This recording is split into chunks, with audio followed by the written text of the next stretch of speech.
in my brain. Here we Here's go. where we wound up. Oh, hi. Oh, no, I'm on the wrong thing again. Welcome, travelers.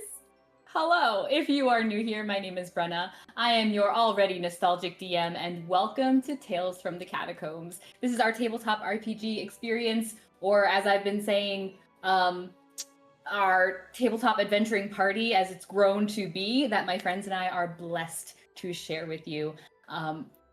We have the wonderful opportunity that I left Archer outside. I'll be right back. Good job, Kassie. Alrighty. And that's how this goes. If this is your first time joining us and you've not had the blessing to be with us for the last 3.5 years, it's a lot like that. That sums up our adventure, which is great. It makes me laugh every single time. I am filled with feelings every single time, hence already nostalgic. I have the absolute pleasure to, one more time with my friends who have played D&D with me for the last few years, to sit down and chit-chat and chill, grab your favorite beverage. I should have said that earlier, but feel free to grab your favorite beverage. And we were just gonna chit-chat for a little while, answer or ask some questions, get some answers from our friends in chat, from each other. I know for sure that my players have questions, and I thought it might help. If I kind of start us off. Hi, Archer. Cute boy. I thought it might help to kind of start with just as a reminder for some and maybe first time for others, what was in my brain. Hey, wait, Brad, before you, just Mm-hmm. in case anybody missed it, do you want to put a post in the Discord? Because it doesn't YouTube doesn't notify again through like the thing. Like there was the notification when I scheduled the stream, but it's not going to send another one now that we're live. So for anyone that missed. Yeah. The time We change. are live. Razia's shadow. UNA. Wrap up. Time. At Travelers. And I will grab the YouTube link. Boop. And boop. Thank you for that.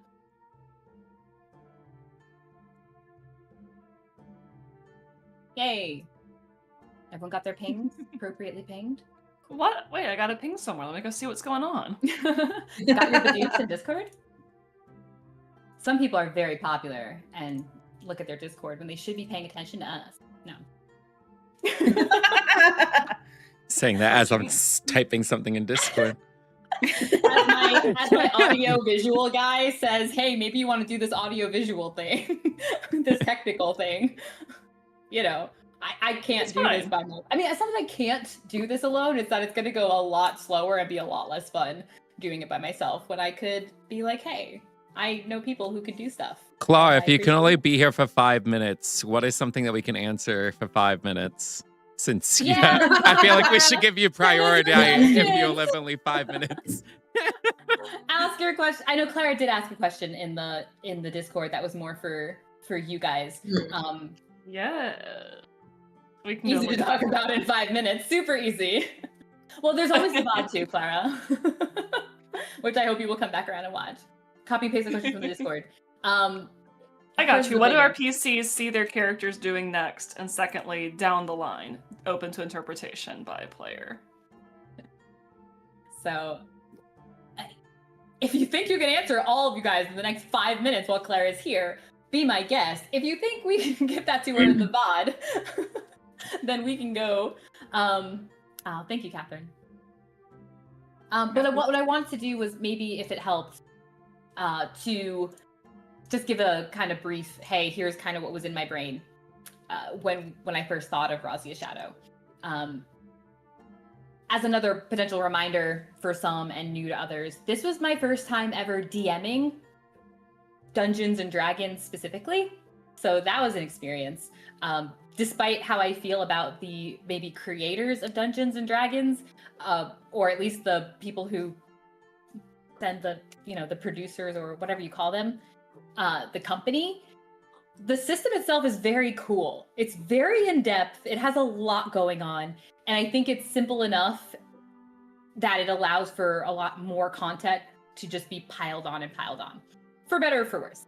But this was my first time DMing Dungeons & Dragons. It was a lot of fun, and I'm glad I had the chance to do it. And because it was my first time doing it, there's a lot of things that I knew and didn't know, and I could feel it on either side.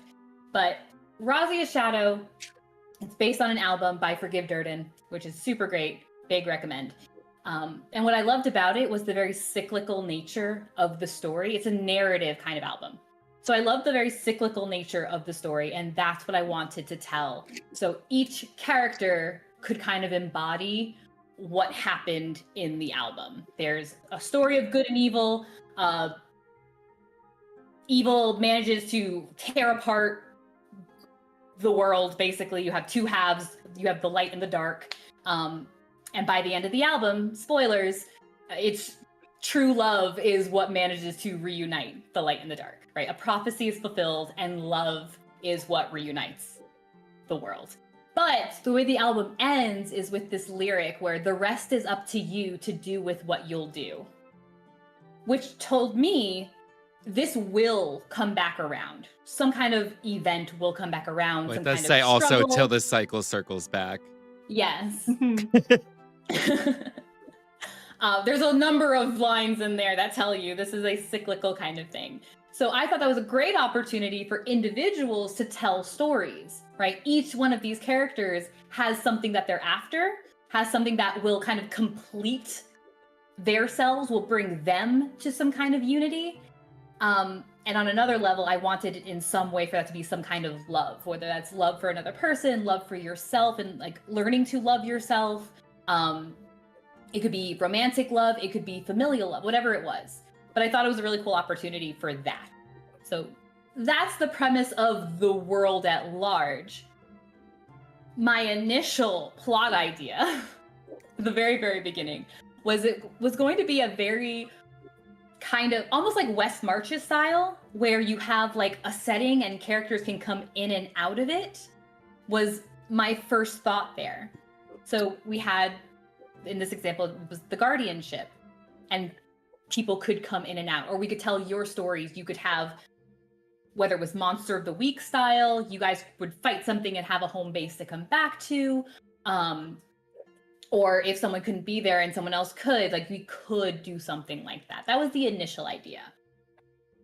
What formed from that was our playing, my having a kind of loose vision of all of this in my head, and also kind of a very frenetic kind of way I think about things.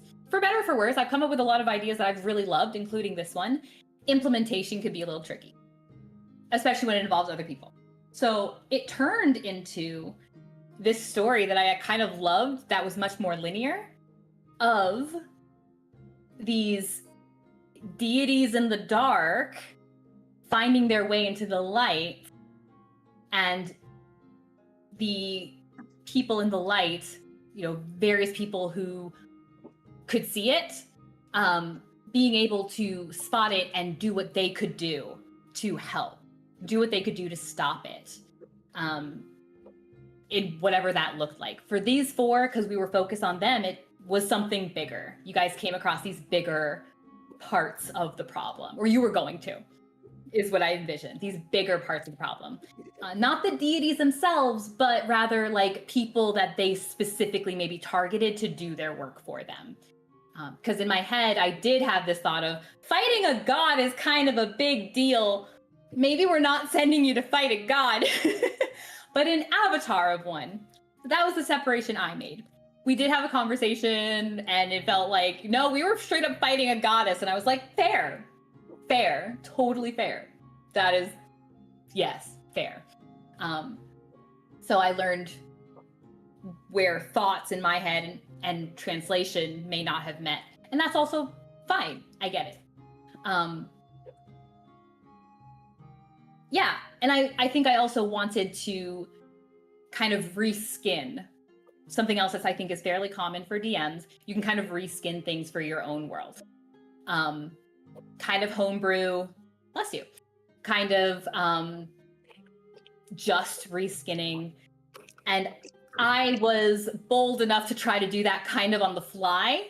So I also saw where that did and did not work, but I was able to do that by tangibly like activating it, right? Like, this is the idea, I've introduced it to my players, now it's in the world. And then I got the response. So yeah, all this to say, that's the general idea of kind of what I was kind of trying to throw at you. There's the world of the light and the dark that comes directly from the album. And your individual characters have these opportunities to fix something that is broken. You are going to be part of this, right? The keys to unlock something, fulfilling some element of a prophecy. That's like the lead up of where it was headed. That being said, I wanted to give that to you. And then if we have the opportunity while we're all chilling and hanging out, if you guys have questions, if chat has questions, I have some thoughts I'd throw at you guys, but otherwise we're gonna keep this pretty low key. Would you guys, well, I think chat waited very patiently. If we wanna, since Clara was here, we won't make her go too far into the VOD. If we wanna touch on her question, what do our PCs, our player characters, see their characters doing next?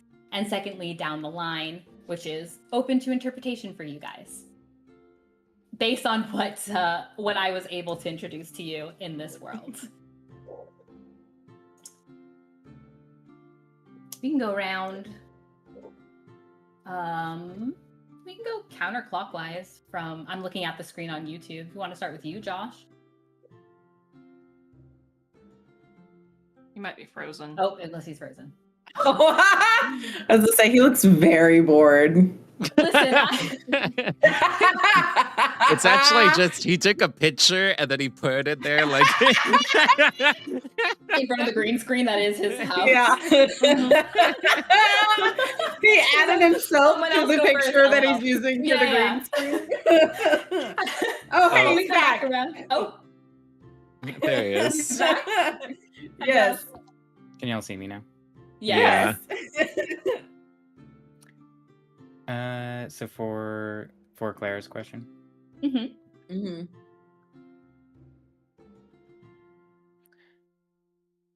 what Snow would do would depend a lot on what the rest of the group was going to do. You know, whether we were going to just keep going as we have been, or if there were different things that we each wanted to pursue. Because he would go along with the rest of the group. If we went separate ways, he would probably either help one of them doing whatever they wanted to do, or else would go north and try to figure out what's going on with his sister and the whole situation up there. Tracks. That's another thing that I noticed was something else I'm working on is how to, I think we might have talked about it briefly, was that urgency level, right? Like, hey, does this sound important? Does this not sound important? So like in my head, I'm like, we are now leaving this first part of the story and going towards like Snow's part of the story. And Snow's like, whatever you guys want to do, I'm here for you. And I love it. Well, I mean, we couldn't exactly go straight to his because you introduced like that when you already introduced something else. So you had two things that were supposed to be high priority, and chronologically from like point A to point B, it makes sense that we would have detoured and then went up. So, I mean, I don't know if there's a way that we could have prioritized it any farther except for just like completely ditching the other thing.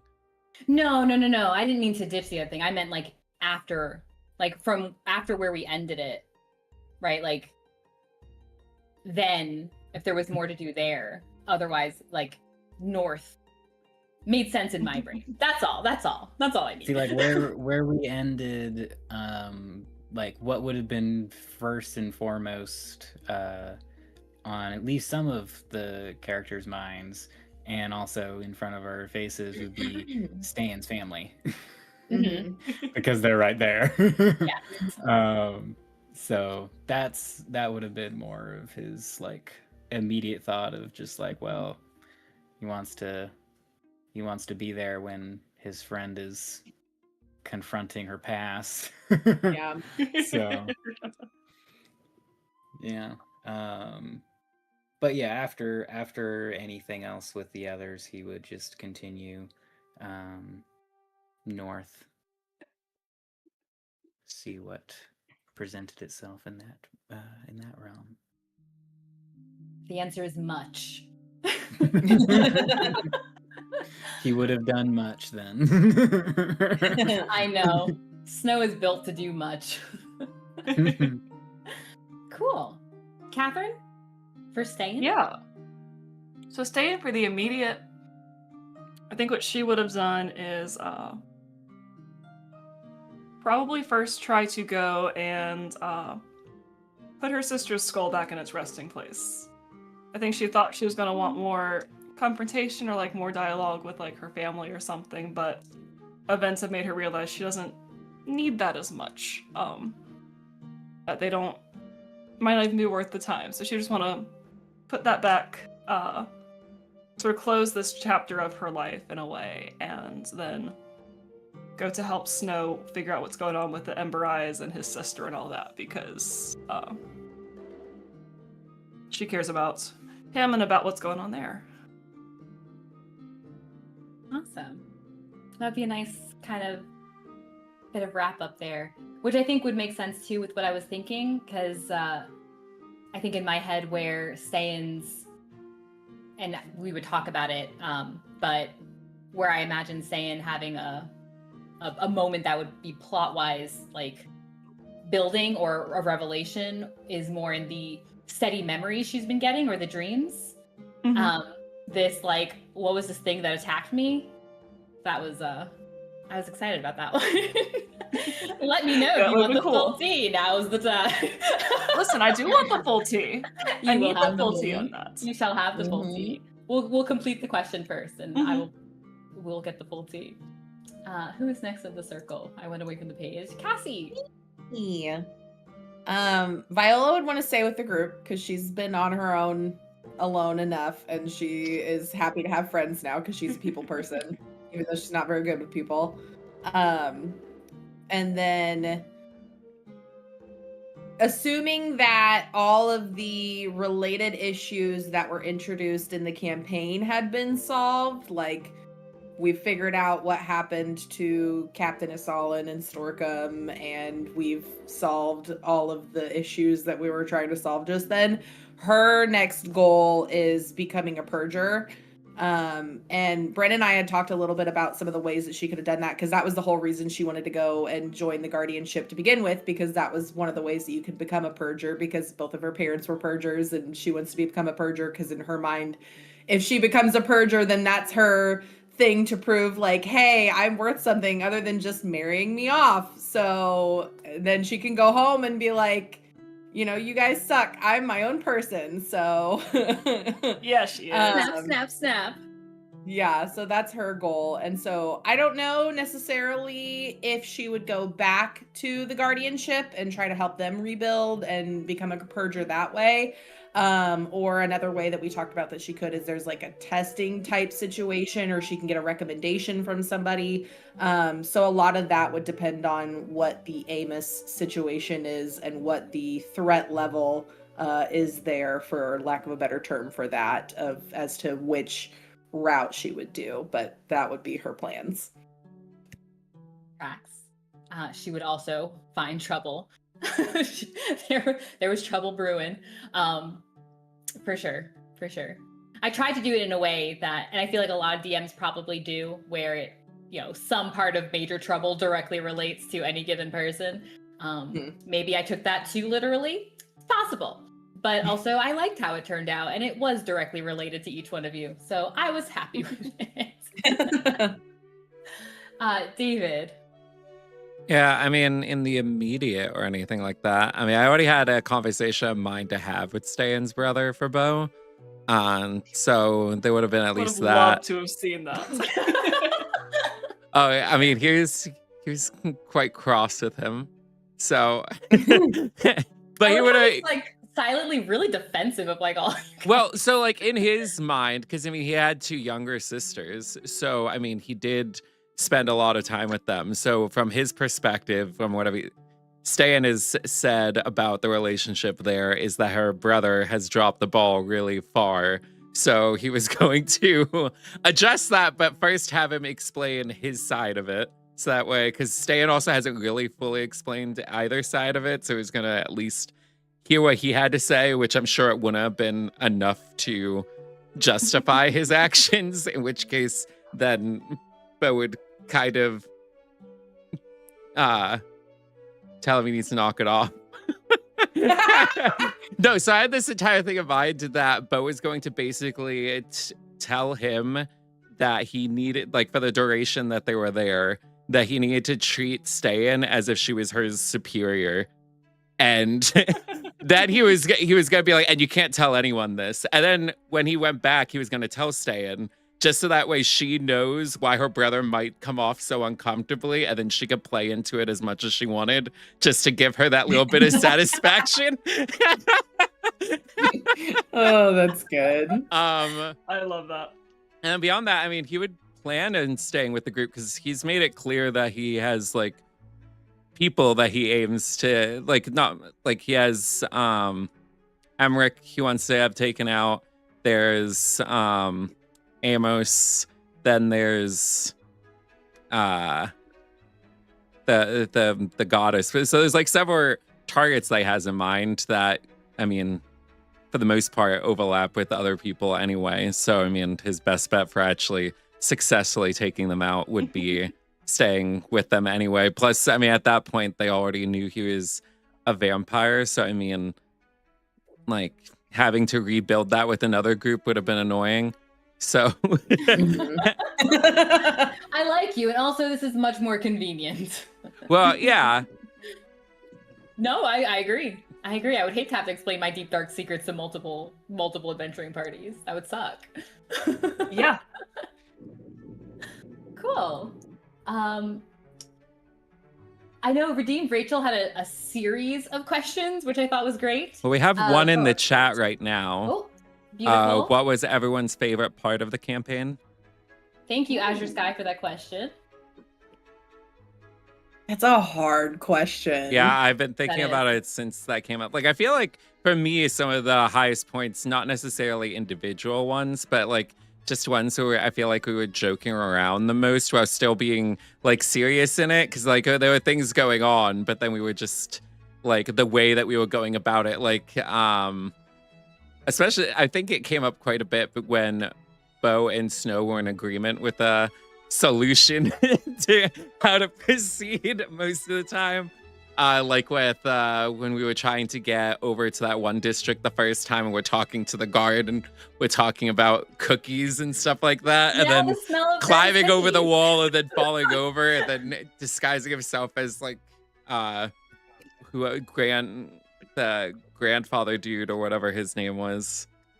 Granel. Oh, Granel Bronze. Yeah. Yeah. That was so much fun. I also really loved our commitment to that we killed the dragon. Oh yeah, that was very fun. Because that's the thing that we did. We did that. We killed a Exactly. dragon. We killed a dragon. Proof. We have plenty of proof. You want to see proof? Want some teeth? We got teeth. Yeah. Teeth, scales. What Oh you my want? God. We got it. We killed I the just dragon. had the thought that if Snow made us all like friendship necklaces with the dragon's teeth and his flowers, like it'd be like our uniform. This is your membership card for being in Vivira. You get certified dragon tooth necklace. It did come up to do something with the dragon bones, I think. Oh yeah. Yes. Yeah. It had come up at least. I can't remember if that was one of the ones where like, well, something changed, so we're gonna do something different, but I remember that had come up. one of my favorite moments of where your unity was just like it almost surprised me at how just like fluid it was when you guys were in Hazelford and you were betting. The betting. The betting? Yeah. So when you you're first talking met about when Leah the and- door? Wait, no, Hazel. When you met the other group of adventurers, they were at the table too. You went over. You were Oh, betting. that That's betting. huge. That Yeah. I thought you were saying The drink, betting, the like drinking B-E-D. Yeah. Because I also The remembered drinking when we game, got to that was it. Hazelford, we just like, is there 2 rooms that are connected by an in-between door? and then you rolled for it, and it turned out there was just the one combo. There's a single adjacent room. It's yours. A single set. Single adjacent room. Yeah. And it wasn't that the night when we slept and then I woke up the next morning and told the guys that there was blood everywhere? So that was Ste'yn that was had, the like, night blood. Ste'yn had blood all over her. Beau didn't even stay in there because he went after getting drunk and passed out under a tree. Well, because I think Ste'yn got really drunk too, and she had this really poignant moment that almost made me cry because like we were like, yeah, we're proud of you. You're like, you're proud of me, and I was like, ah. Yeah, Simone Viola had to help her to get to bed. It was so precious. Get out of her armor and everything. But just at the table and like going about this, and like Beau had noted that they were cheating, and like he jumped to her defense, and everyone else was like trying to get like. It was just like this moment of like, wow, this is how this would go. This is real. We also was one of really my needed favorite the money, I feel like, at the time, because we didn't really have Yeah, any the money was money. Yeah, So we we were had just no like- money. We were just like, ain't no way. Ain't no way. Mad cuteness This is always. Some other people needed the money too, but you know what? You got it. So there you go. We helped them out. Yeah, we gave Yeah. back. We escorted a family to their death. They didn't all die. only half. known one of them. No, half of them, at least, I assume. I don't imagine the parents are alive. And the brother, we definitely saw confirmation. The parents being are dead. alive. Oh, really? The Parents are alive? The parents are alive. Huh. The parents are alive. I thought we tried contacting where the they are. parents. Mm-mm. I don't think so. Why wouldn't we have tried I don't know. contacting the parents? Because when Leah came don't with have baby children. Rosie and They told went. Tale of They Destruction, got separated again, we assume the But- worst. and that's totally fair. You were in we also contact with don't people. have children and don't know how to care for them, so we will be bad parents. I was double checking if there was another question from chat. I did find the dragon scale thing that we were talking about because Brenna and I had talked about like armor and sword. Oh, upgrades yeah, for yeah. Viola and Viola, since her armor and her sword had gotten damaged, one of the things that I thought of that would be cool is because there's a dragon scale mail. That's something, and I'm like, if Viola could like give her armor and the dragon scales that we got to an armory and have them make it into the dragon scale mail, that would have been cool. That Well, was the You could dragon take some scale of the idea. bones and put them into a pummel of a sword as well. Oh yeah, Yeah. That'd be very Viola cool. the dragon slayer. That was another fun moment of like, oh, I found this way by accident that like really got to one of the characters. And it was when the spider managed to like actually damage her armor and her weapon. She's like, what is this? She's like, Yeah. ah. And that wasn't even No, just no. like physical damage to Viola, like that was emotional damage That- too. yeah. Sometimes that's what you're going for. Like, look, I know you're if not human, humanoid, and you have feelings, and I wanted to see them. Yeah, I feel like that was one of our messier fights because Beau was like standing in the doorway, barely trying to get. Beau scared Viola to was death. having a meltdown over her weapon. Viola was also a mouse at the beginning. Yeah, that's. That's right. I do think- morphing Viola into a mouse. That was great. I do think also, and it even made it better in like as we learned about Jeremy, but when we were in Saker's Keep and we were trying to keep them from getting that thing, and Beau was yelling at Jeremy. It made it so much better knowing that Jeremy was such an awful person anyway. Yeah. There was a Jeremy never moment. got his maps back. Yeah. No, he did not. that was an opportunity. Like, depending on where you guys chose to go, like that could have been the fight you guys took on versus someone else, and like hearing about it later. And I was going to be happy with that either way, like however that turned out. I think you guys would have really enjoyed to be like, oh, he's bad news. Oh, finally, like this is a moment. Cool. Breaking into Sakers was a lot of fun. That was, yeah. When the bandits were coming, didn't one of you, probably Beau, at some point use prestidigitation and made it look like he soiled himself? No, that was Like, and Snow that was onto how- That Beau. was Snow. Oh, Yeah, that's because right. Beau tried to add to it, but he failed because he still wasn't like fully a wizard at that point. He just had some of the spells, and I think I Gotcha. needed like, I think I had super disadvantage or whatever it's called when I attempted it. Super disadvantage. Well, because I had to roll 3 I of love them or that. something like that, Yeah. or yeah, there was like some stipulation on it. Sometimes it's real bad. Sometimes it's Mhm. real bad.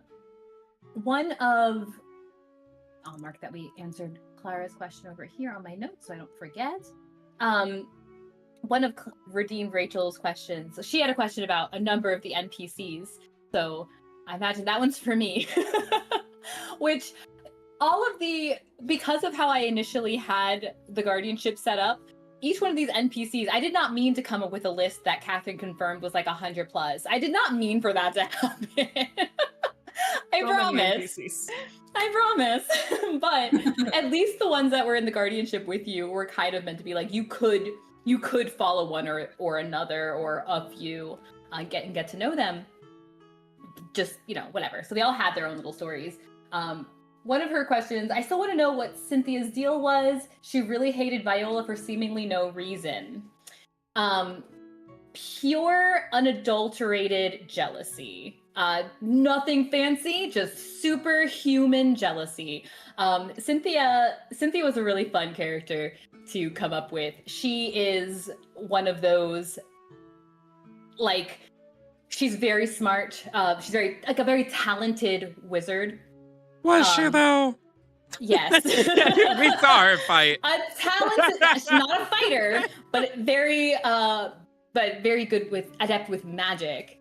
But it's one of the situations where like she comes from a home where like it was very poor, like scraping by. She, didn't have the means to go and study anywhere prestigious. Her parents did not like that she seemed disrespectful for being so smart, like she looked down on them. So she didn't have that kind of support at home.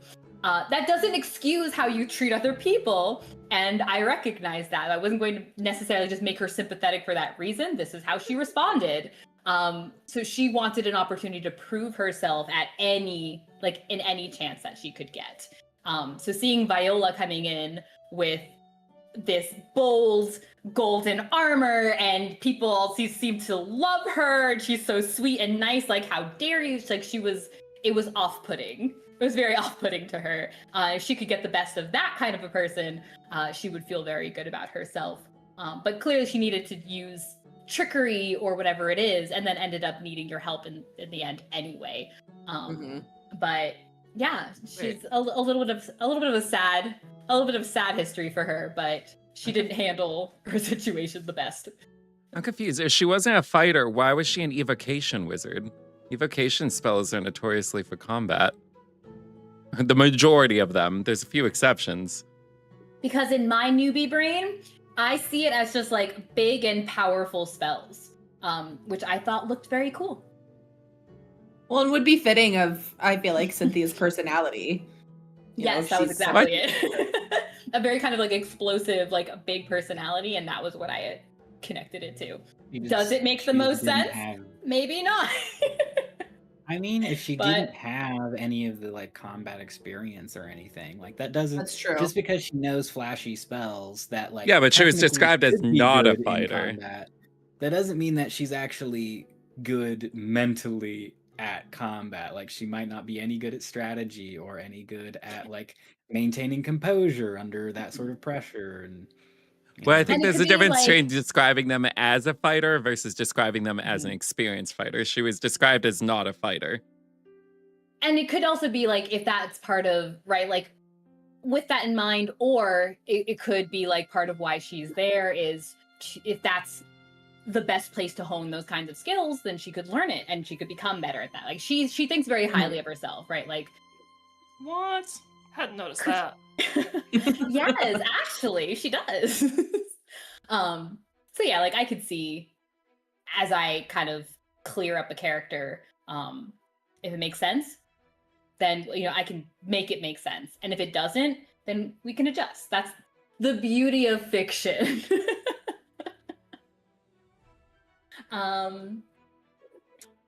I wanted to ask you guys. I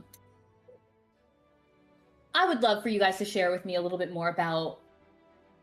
We probably talked about it a little bit, but like what inspired your character, and kind of more specifically, how much or how little did the setting, as I had told it to you early on, influence your decisions for your character? We can go back around the same way. I already had the character made before you asked for players for this, because as a DM, you often tend to just like collect a whole bunch of character ideas that you want to play one day. And so I literally looked through like a list of characters that I already had made, and just thought of like the one that I wanted to do in the moment. Yeah, it was mostly of just like I just really like the idea of this. Plus I love playing a bard. And I did think that it would be really interesting to play a bard in this sort of context, in a setting like this. I thought it was going to be interesting to sort of provide contrast to the setting itself. Although I did not realize how much contrast that would be, to the point where like eventually it doesn't seem like Snow but really belongs here at all. But I still thought I still thought it would be really interesting to do. Yeah. Inspiration for the character came from a few different places. I usually, when I try to come up with a character that like I want to have a lot of depth to them, I usually look for other story characters to provide inspiration. That way I can, when I have like another character in mind, it helps me to role play, as opposed to just like, well, I haven't ever thought of that scenario, so I don't know what to do with it. So for Snow, I had a few different ones, but the main ones though were the 11th Doctor from Doctor Who.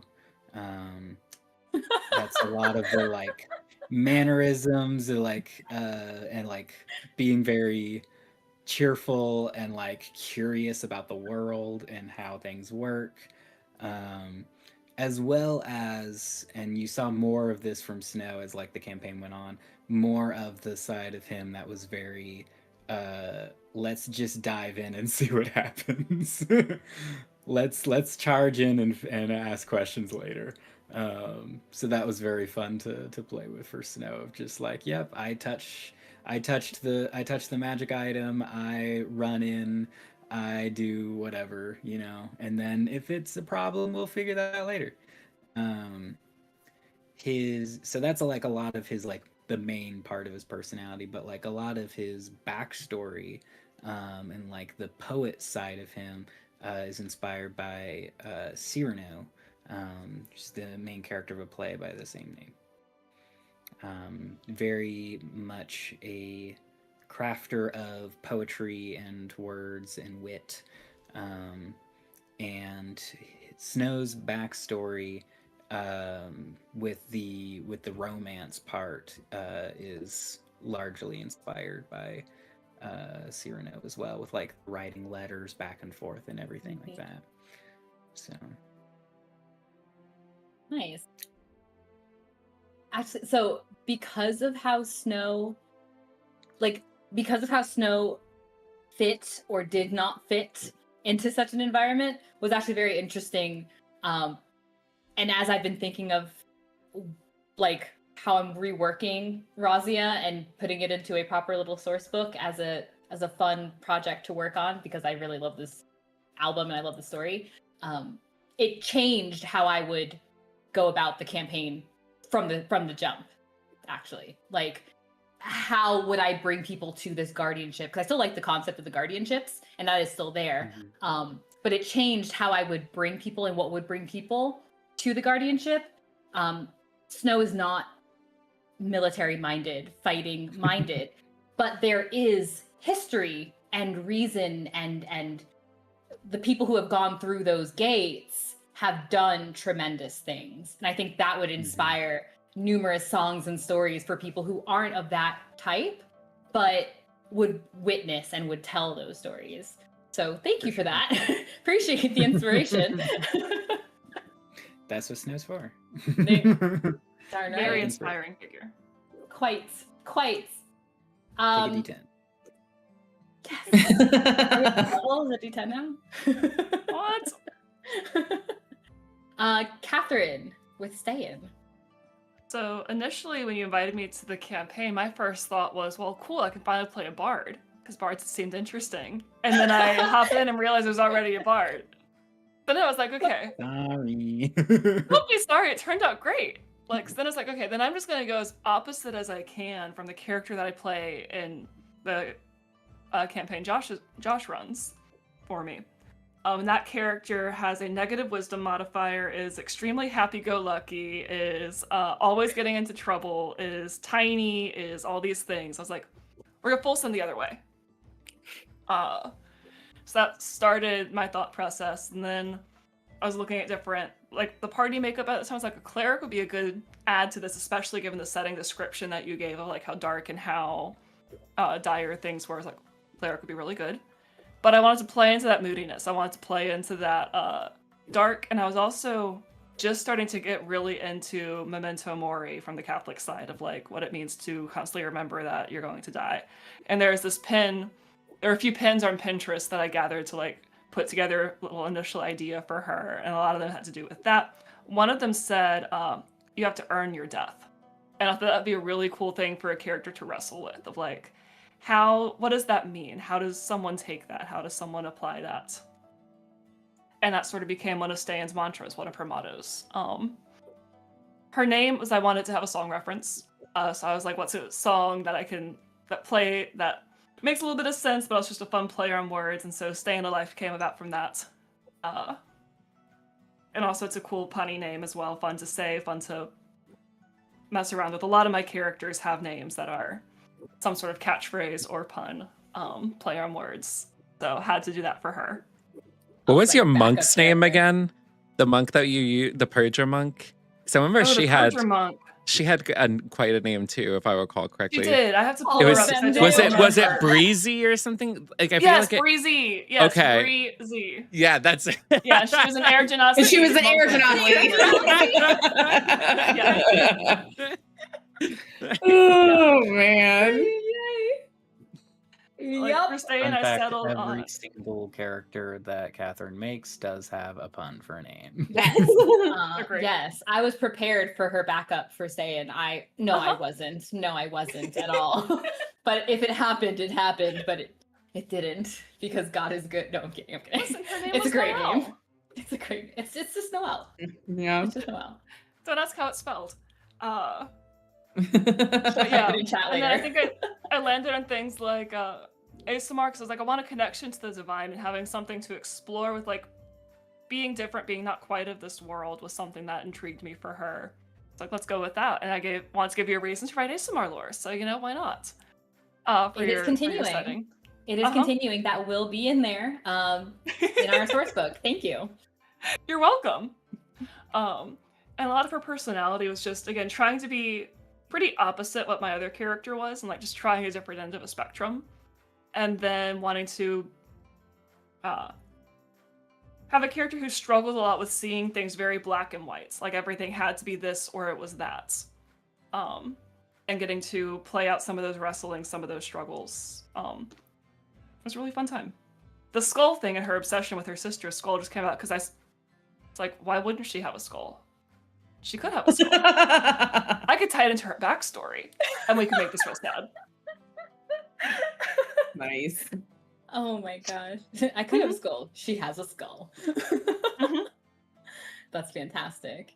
Yeah, some way or another, and there's another question I have for you guys a little later, but some way or another, these characters will be somewhere, because they have become a bit foundational in my mind of like somewhere in this world. So somewhere, we'll see. Kassie, tell us about our girl. Well, so whenever I was like, hey, I get to play in a D&D campaign for the first time, I immediately like went to YouTube and was like, easiest D&D classes to play. And I knew a little bit about the different classes, and the ones that intrigued me were like Druid and Ranger were like two of the ones that I was like, really, really Ranger? We had no idea. I might be a bit of a Ranger fan, okay? I blame Aragorn for that, okay? I don't. But then like everything I was seeing was like Druid can be really hard, Ranger kind of sucks, and I was like, okay. And so then I was learning more about them. I'm like, Fighter seems good. Fighter seems like something I would enjoy. And so I decided on a fighter for my class, and then I was like, okay, like who's a fighter that I know of that I could like kind of use as inspiration for this? And my mind instantly went to Brienne of Tarth from Game of Thrones. And so that was the character that I based Viola off of. However, we started playing and I don't have a personality like Brienne of Tarth. So we started playing and Viola ended up way more sunshine and bubbly than I originally intended her to. I do think that was for the better. Because otherwise we would have had Beau with his personality, Ste'yn with her personality, and then Brienne. So like it would just be like snow on an island. Yeah, the island of misfit toys. No, it worked out really, really well. And I was gonna have like loyalty kind of be one of her big things. And then after she became more of a sunshine character, then I was like, okay, loyalty, and then like joy, like being able to enjoy life and live life to the fullest. Which makes sense with like her backstory and stuff too. Being able to find that again after having left home and stuff and meeting everything. So it even makes sense that she may have been more of a Brienne of Tarth before she met you guys after she left home, and then meeting you guys brought that out of her again. And then there was just like a few, there's the blue and gold came from, there's this like one, art thing that I found that had like very flowy blue drapes and golden armor and stuff, and I'm like, I just really love this color scheme, and so that's why I went with the blue and gold everything, you know, golden blonde hair, blue eyes, gold armor, blue draperies, whatever. And yeah, She's great. I love her. I love everything about her. she is wonderful. Yeah, she has me. Yeah, while we were going through this, and I described it a number of times, kind of like a sandbox and like playing my way through thoughts. So she was very helpful with playing my way through thoughts about purgers and that like elite level of fighters who are going after these creatures. So that was really fun to get to like sit with you and talk to you about some of your thoughts with that, and like, oh, what makes sense, and later on what I thought made sense and makes less sense now, but we'll figure it out later. So it all works out nicely. David. Yeah. So I mean, one of the first things that came up was when I was watching The Good Place and Eleanor Shellstrop being just like a jerk to people. It came to mind. So I knew I wanted to have somebody that kind of was like that, but then also like she kind of smoothed out over time, which he didn't have the exact same reasoning or something like that. A lot of what his like, I mean, he had compound, like, he had a lot of it, like, his personality stuff was more of a variations of different kind of personas that he'd put on because he is an actor also. So not a lot of what he was saying at various many times is entirely genuine. The times when he actually sounded genuine was him being genuine, but the times that a lot of the other times he was not necessarily being genuine, but doing what he felt was necessary for his end plan. So there was that. And then there was several things actually from the album, because I'm one of the people that knew the album before Bren even mentioned the campaign, because I used to listen to it a lot. So vampires aren't in the album, but I like vampires in general, so I knew I wanted to pick that. But there is, like, one of the beginning characters, he was with a group of people. He eventually gets, like, deceived and then corrupted, and that's how, like, things about the dark began. So I liked the idea of having somebody that was, like, living a life and then got corrupted, which is turning into the Damphir, and then kind of was over there. The only difference is that guy kind of just stayed over there. And then, I mean, so having somebody come back out would be different from that. I think he was going to eventually get the summon steed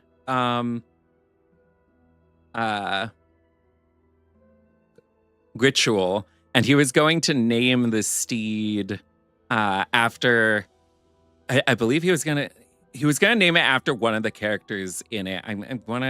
I can't remember exactly what the name was at the spot, but he was gonna name it the steed after one of the characters on the album, and then also that being a different character that he played when he was acting.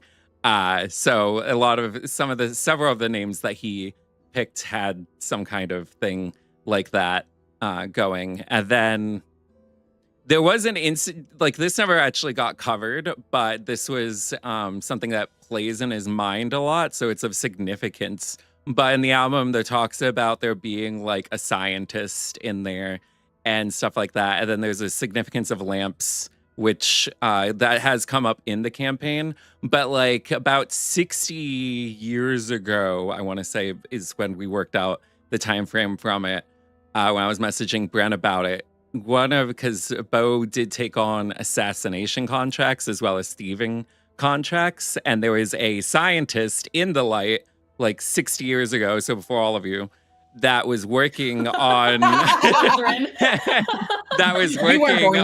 on a lamp system in order to have these lamps that can combat, like, the darkness that was spreading, which is obviously a threat to some people. So there was a contract to take his life.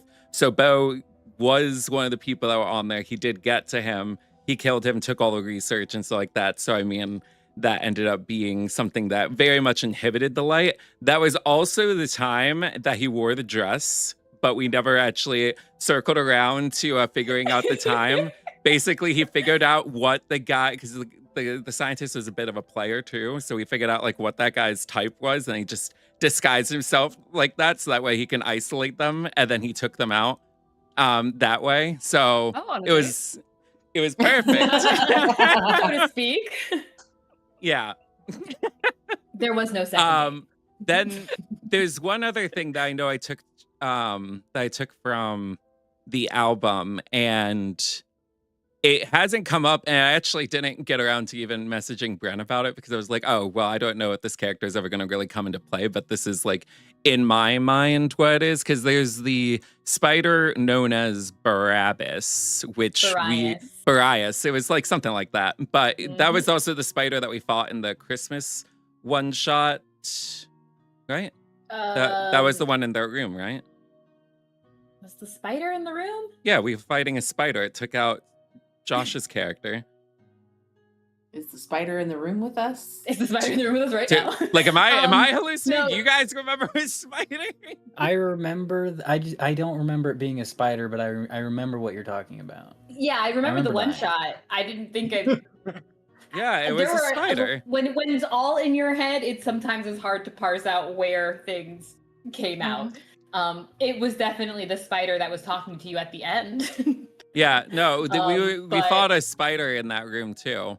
that would make sense, actually, considering what I wanted to do with It that might one not shot. have That been would make the sense. it might not have been the exact Mhm. spider that was, or maybe like we just didn't fully kill it because we did end up killing it.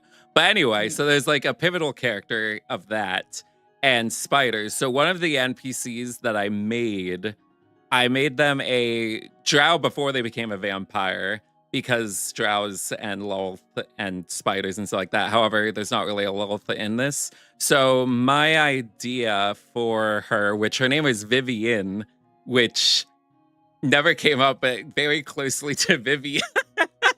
Oh yeah, that's right. But she utilized, like, she believed, like, was taught, and like her entire like family believed that they are descended, like the blood from that spider from back then was in their bloodline. So they were like very much like for spiders and stuff like that. They communicated a lot with spiders. They had them as pets and all this other stuff, which also connects back to why Beau had such aversion to spiders, because she was also the main torturer in Emrich's line of work, and she used those spiders in her procedures. So Beau spent probably, I think, just under 12 months in a room just full of spiders. Oh, So Yeah. no, thank you. Big no, thank you. yeah. Uh-huh. So those are some of the things I took from the album. I love that. It is a very fun especially if you're a big fan of a lot of those classes. There I is say a classic, but they probably don't want to be called classic because they're like my age. there is a DM question in the chat. Yes, I did see that. Okay. So for our idea, if you had an opportunity to play in this setting, do you have an idea for a character you would like to play? You did play in this setting, though. I did. You were a barbarian. It's true. And that was for a very specific thing too. Yeah. But I'm starting to put together a little list, right? As I come up with the basics of things, I'm getting a little more daring, and I'm like, let's do a proper but simple little reskin of like a couple of different of the classes. Because I thought they would be cool classes to, like, if you had a purger background or something, like these would be cool classes to be part of that would be trained specifically. So I'm thinking through some of those, but the very first thing that comes to mind is probably a druid type character, because I like the concept of this, like, it's a concept I want to build on, I think is probably why. And again, like touching it, being very tangible with it helps. But the concept of them having their bound hearts, this like kind of this rite of passage kind of thing that they go through, and that leading them into some kind of adventure, I think would be a lot of fun to play around with. And right after that, probably a paladin, because I'm working on that homebrew reskin, which I think would be a cool, like, things like oaths and vows in a world like this feel very cool, where there's prophecy and these kinds of things, these devotions to love or whatever that thing is for you. So for sure, first I think druid first, and then paladin after that, if I had to pick one. If you're looking at a concept of a character, I don't have one yet. Give me a minute. I'll share it in chat. I'll share it in the Discord as I think of it.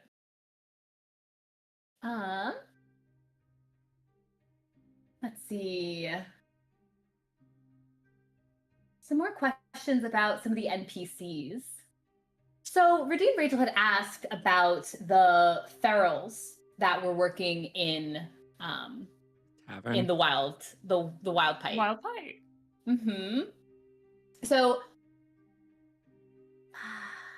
genuinely need Rosita's patronage to learn more about that whole situation.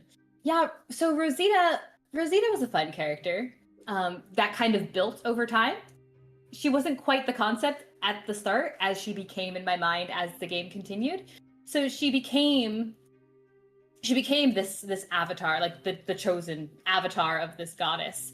And I ran with it because I liked the concept. But she, you know, with a goddess like that, where she's most seen as the goddess of vanity and blight and rot. So she thrives on the attention, on the worship, which reminded me a lot of that one ghost from Danny Phantom, if you've ever seen it, Ember. And that's sometimes all I could think of when I thought of her, and I was like, oh, that's not good. Don't meme your own character, Brenna. But I did. So, but the idea of that worship and that, right? So the need to be needed. And Rosita, with her story, she's, to briefly sum it up, she's a refugee from war, her and her family, right? You guys saw the notes. They were on the run. So she was using her own charm, her own means to build that following. And with ferals who are already set apart from society, she became a safe haven. And she herself is a feral. It was part of the reason she was running. So she was building, the ones who were with her trusted her because they were the same. They were the same type of people, and they had a safe haven. Unfortunately, they put all their trust in this broken but very evil deity, which it happens. We don't always make the right choices. So that's their situation. I don't have a story for each and every one of them, but they are all ferals looking for a safe haven, and they found it with her. It's also very easy to get people on your side when you work in an establishment like that, especially when it's, from my observation, especially when it's run by a woman who is very quick to put down certain types of customers, right? But they still want the attention, so they're still paying. They want to eat there, they want to drink there, they want to pay, but don't get too handsy, or you're going to be taken out of the establishment. Especially that kind of establishment, because we know what kind of establishment it is. Yeah. No, Catherine. It is an inn. That was another favorite part. It is an inn. It's okay. She got it out of her system at Deadlands. Yeah, really. So I've heard. There's an actual Okay, brothel in I've heard. Deadlands. Yeah. As if this one wasn't.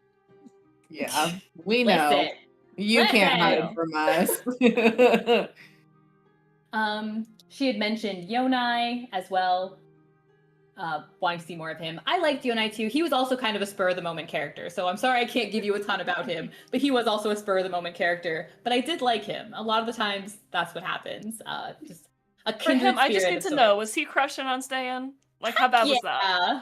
Of course. Yeah. Now, I'm not saying it had to be true love, although the album might dictate it could have been. But yes, beautiful, beautiful girl, mysterious and same goddess.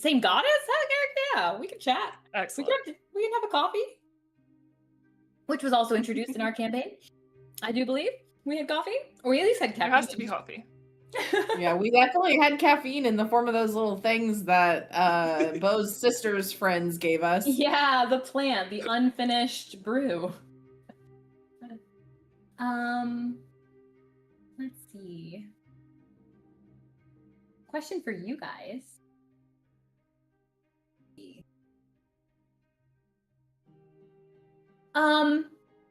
So as I'm working on the world, as I'm working on the source book, I already know for sure that a lot of things are going to change. This was, like I said, a very cool sandbox opportunity, playing around and seeing what sticks and seeing what doesn't. It was also a great big humbling experience of biting off more than one could chew and being like, okay, well, I'm really glad people are having fun and I'm having fun. Just feeling a little bit stressed sometimes, but it was still a really fun game to play. So a lot of things are changing, streamlining and adjusting, including just the time that passes, the size of the world.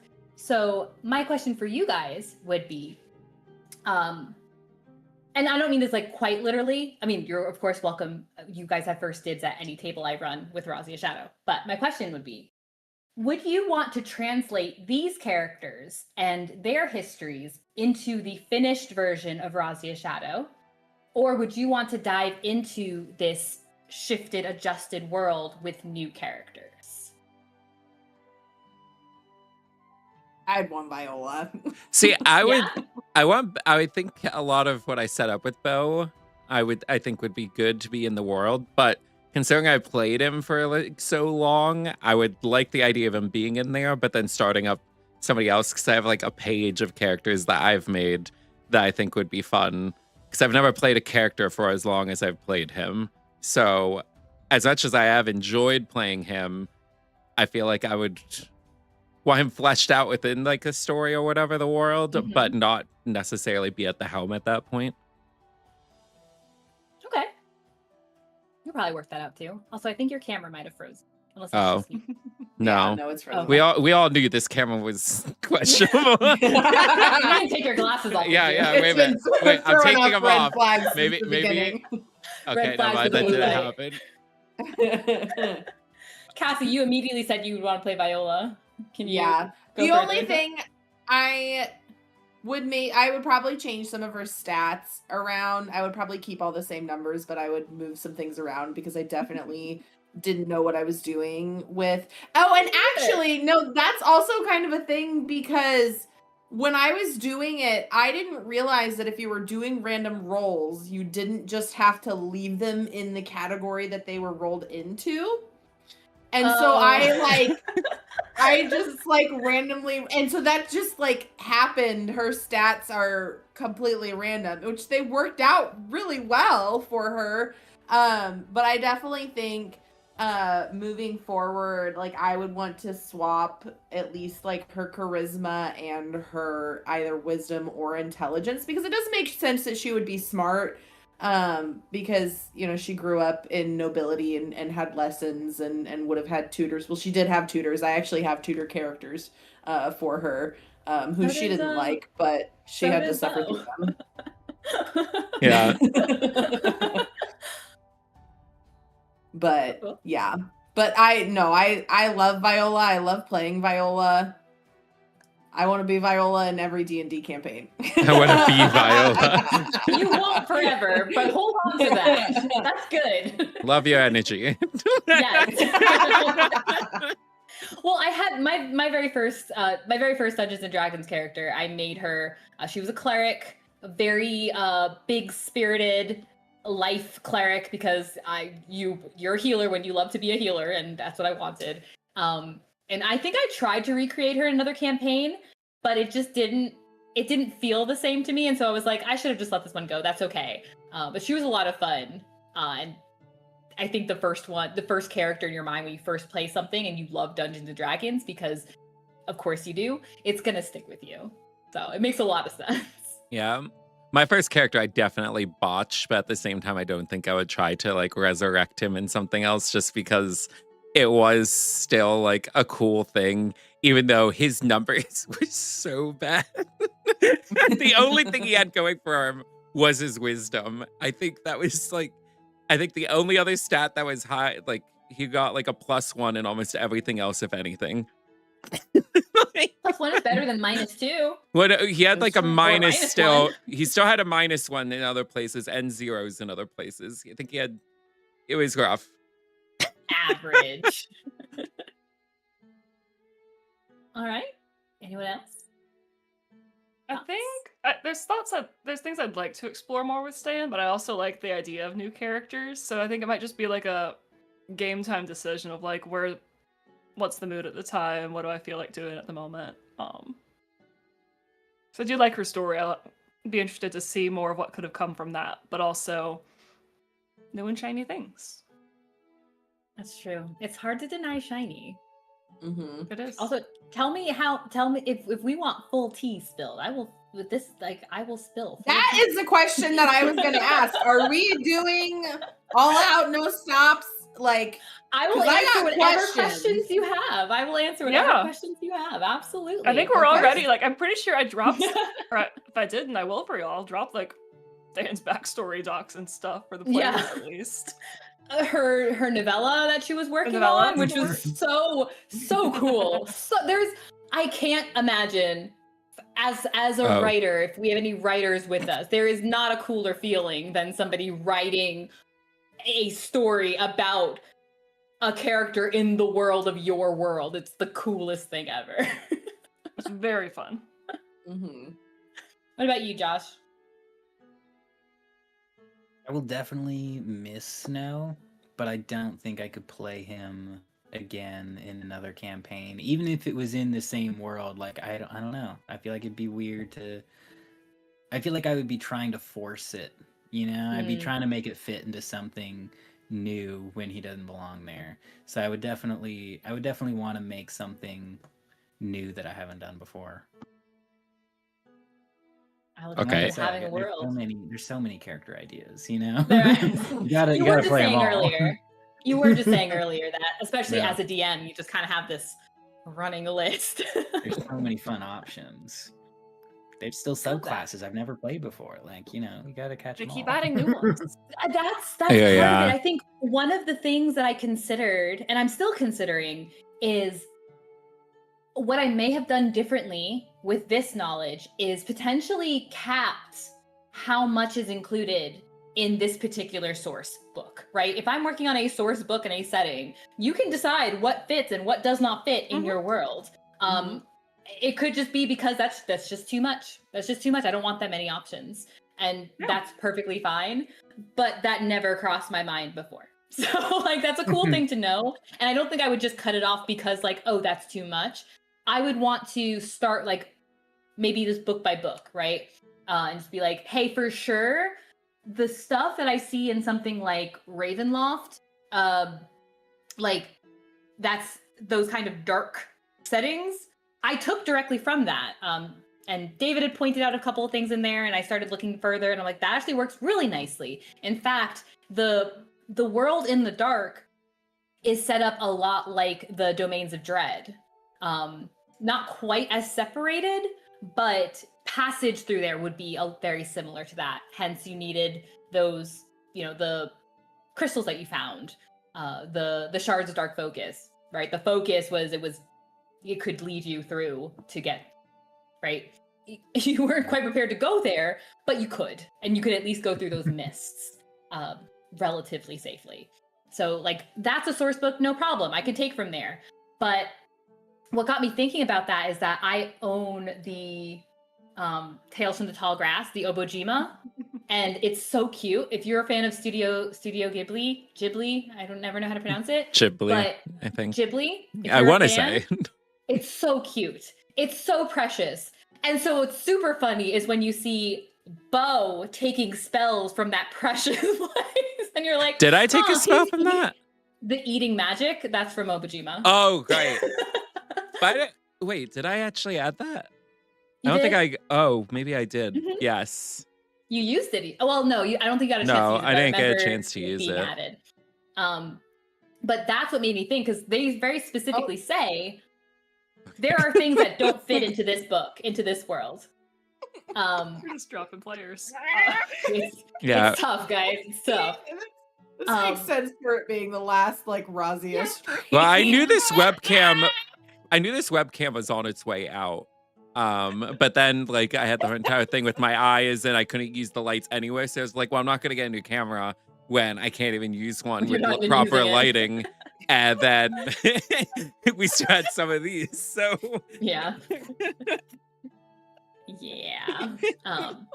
But yeah, that was the book that told me like, hey, it's okay to put a cap on what works in your world and what doesn't. So that was a tirade that I forgot where it started. Sorry. well, I think it started off with us just talking about characters, and Josh was saying about how many he has. Oh, yeah. So that's when you started talking about the many. Yeah. Cool. Let me see. I will. The last one I'll just share because I like them. So The way that, so like I said, I had tied, the story kind of built kind of as we were going a bit. And when I decided like, yeah, there are these some number of these dark deities with avatars so that they had some kind of hold in the light. And I was tying them, or trying to tie them closely to you guys. So you met Rosita, and I was kind of making each one like an arc of a story, trying. So Rosita and Mosine was there. I was super excited because I was really excited for how that combat might have looked. But if you guys were heading north, you would confront the tutor of the Ember Eyes of that wizard group, Master Naxidor. He was being manipulated as you do, because each one of them had essentially a different way that they would choose to attack the light, which that I think I'll keep because that'll be fun in the source book. But each one of these beings had a different way to attack the light, and it had to do with like kind of self-destruction and like the destruction of others. So he was in there, and Snow's sister is all wrapped up in that, which is very exciting. Great big fun rescue I was excited about. And Amos was also being manipulated directly by one of these, by the dark deity of wrath and war and destruction. So he's part of this arms business. And there's a whole, like, that's like a more political intrigue section that he's managed to get in and sell these really powerful weapons, but he's actually using them to like start a war. There's a whole thing in my head, but here's bad news. The other one was Nora. The other one was Nora. That's spicy. But Nora... So, Nora, she has a whole history that I had a lot of fun with. I was talking to all you guys as you were making your characters and coming up with thoughts and stuff. Hers was pretty much set from the start because there was this cool story about this little town that was attacked by this terrible group of vampires. A woman and her child, that we don't know what happened to them. So this woman managed to escape somehow. Oh, is the woman that escaped? Assuming that this is the woman and child that I'm thinking of, it was the woman that escaped. See, I thought that was going to be the case, because I was like, that would be the misdirect, because she was ill when Beau saw her. Mm-hmm. And then her son was like fine and trying to defend her. Mm-hmm. With the kitchen knife. Yeah, with the kitchen knife. Yes. So she managed to escape, come across a power, like a someone who was well trained in combat, and he took her back to Yerusha to keep her safe and all of that. And to help her stay put and keep her identity less known in case these crazy vampires are going to come back, or so she could go find them. They made it look like they got married. They are not married. She was very much in love with her husband, but her husband was killed in this attack. Wait, so Nora was that lady? Is that what you're saying? Nora was the lady, yes. Oh, okay. Nora was the mother who was ill. Her hair was not always white. Her hair was black at one point. Hence she had asked if you could turn her hair black instead as part of the costume. That meant a lot to her. Oh, when she was a pirate? Yeah. Mm-hmm. Aww. Seeing the carving of the doll and of the knife that was given to her by the Furbolg elicited that reaction from her as she had that memory. But for her, the way I had it in my head, for her, it was going to be some kind of trigger.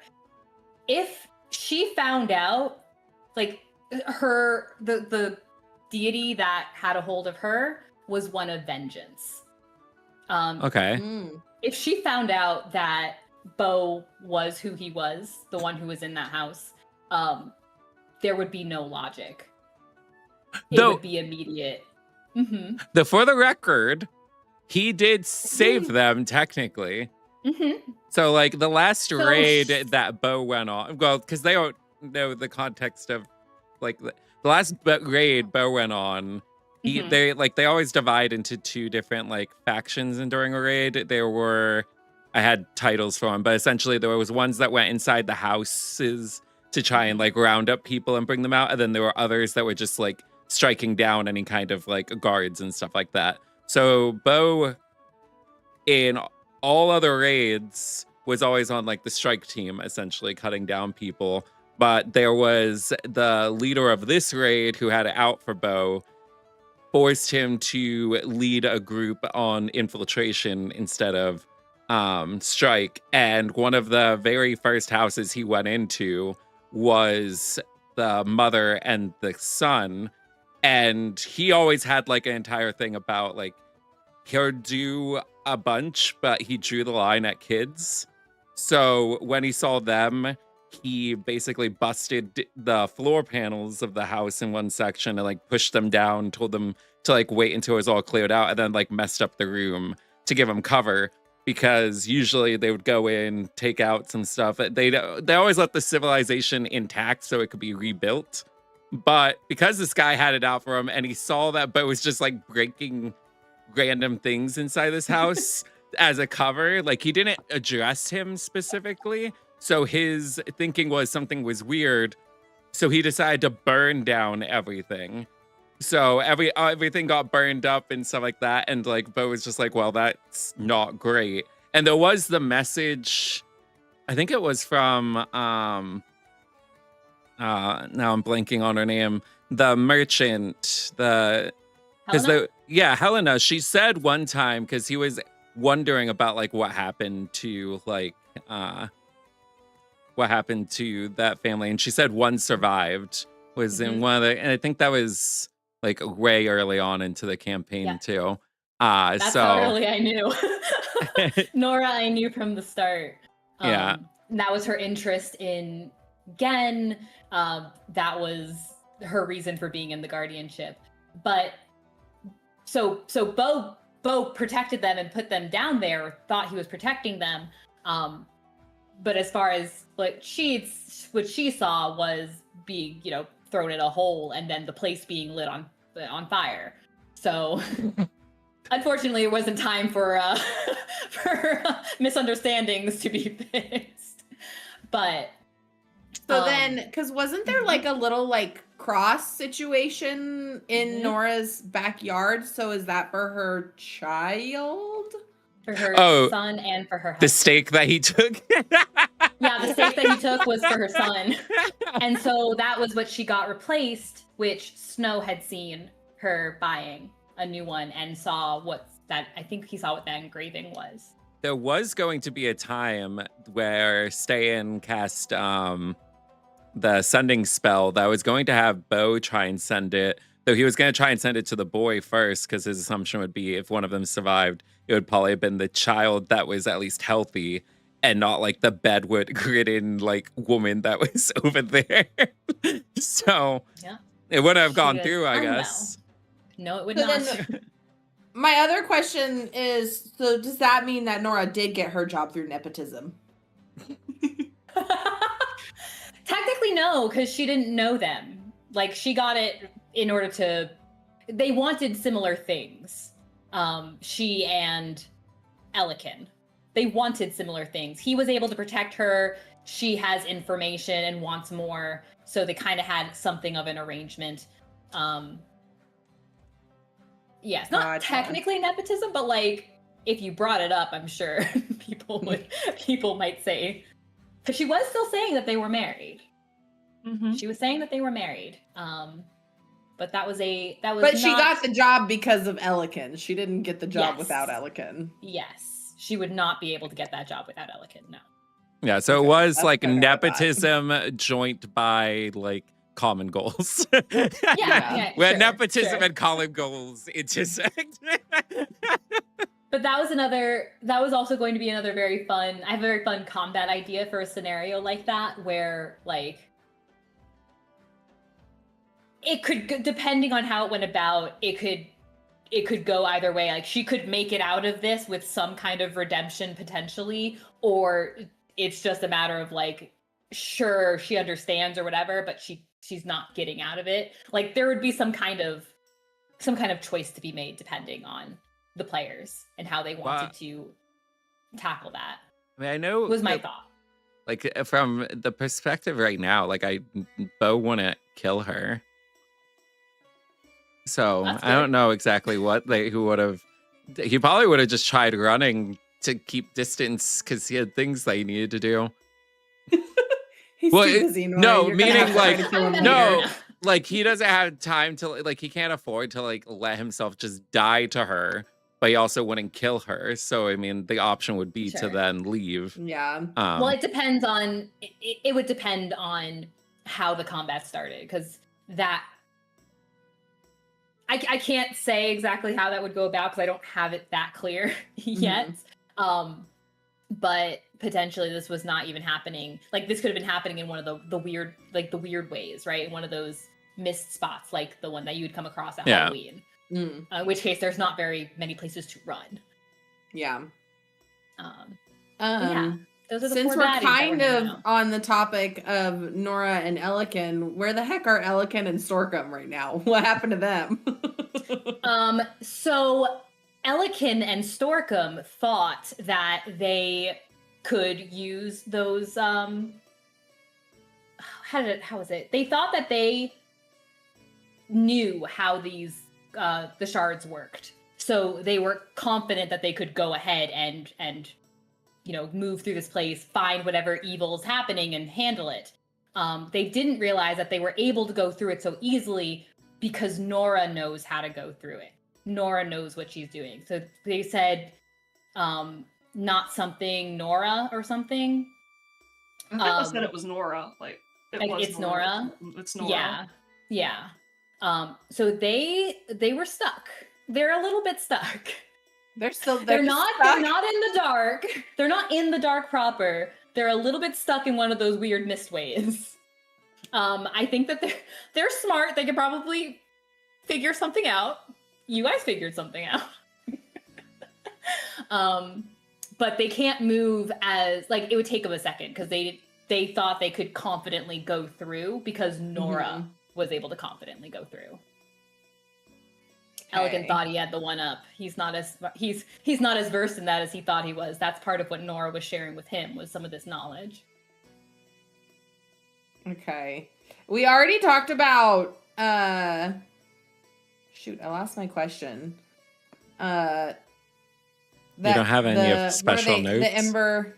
Huh? No, I do have. I'm just using the notes app on my iPad, okay? No, I'm just using the notes app.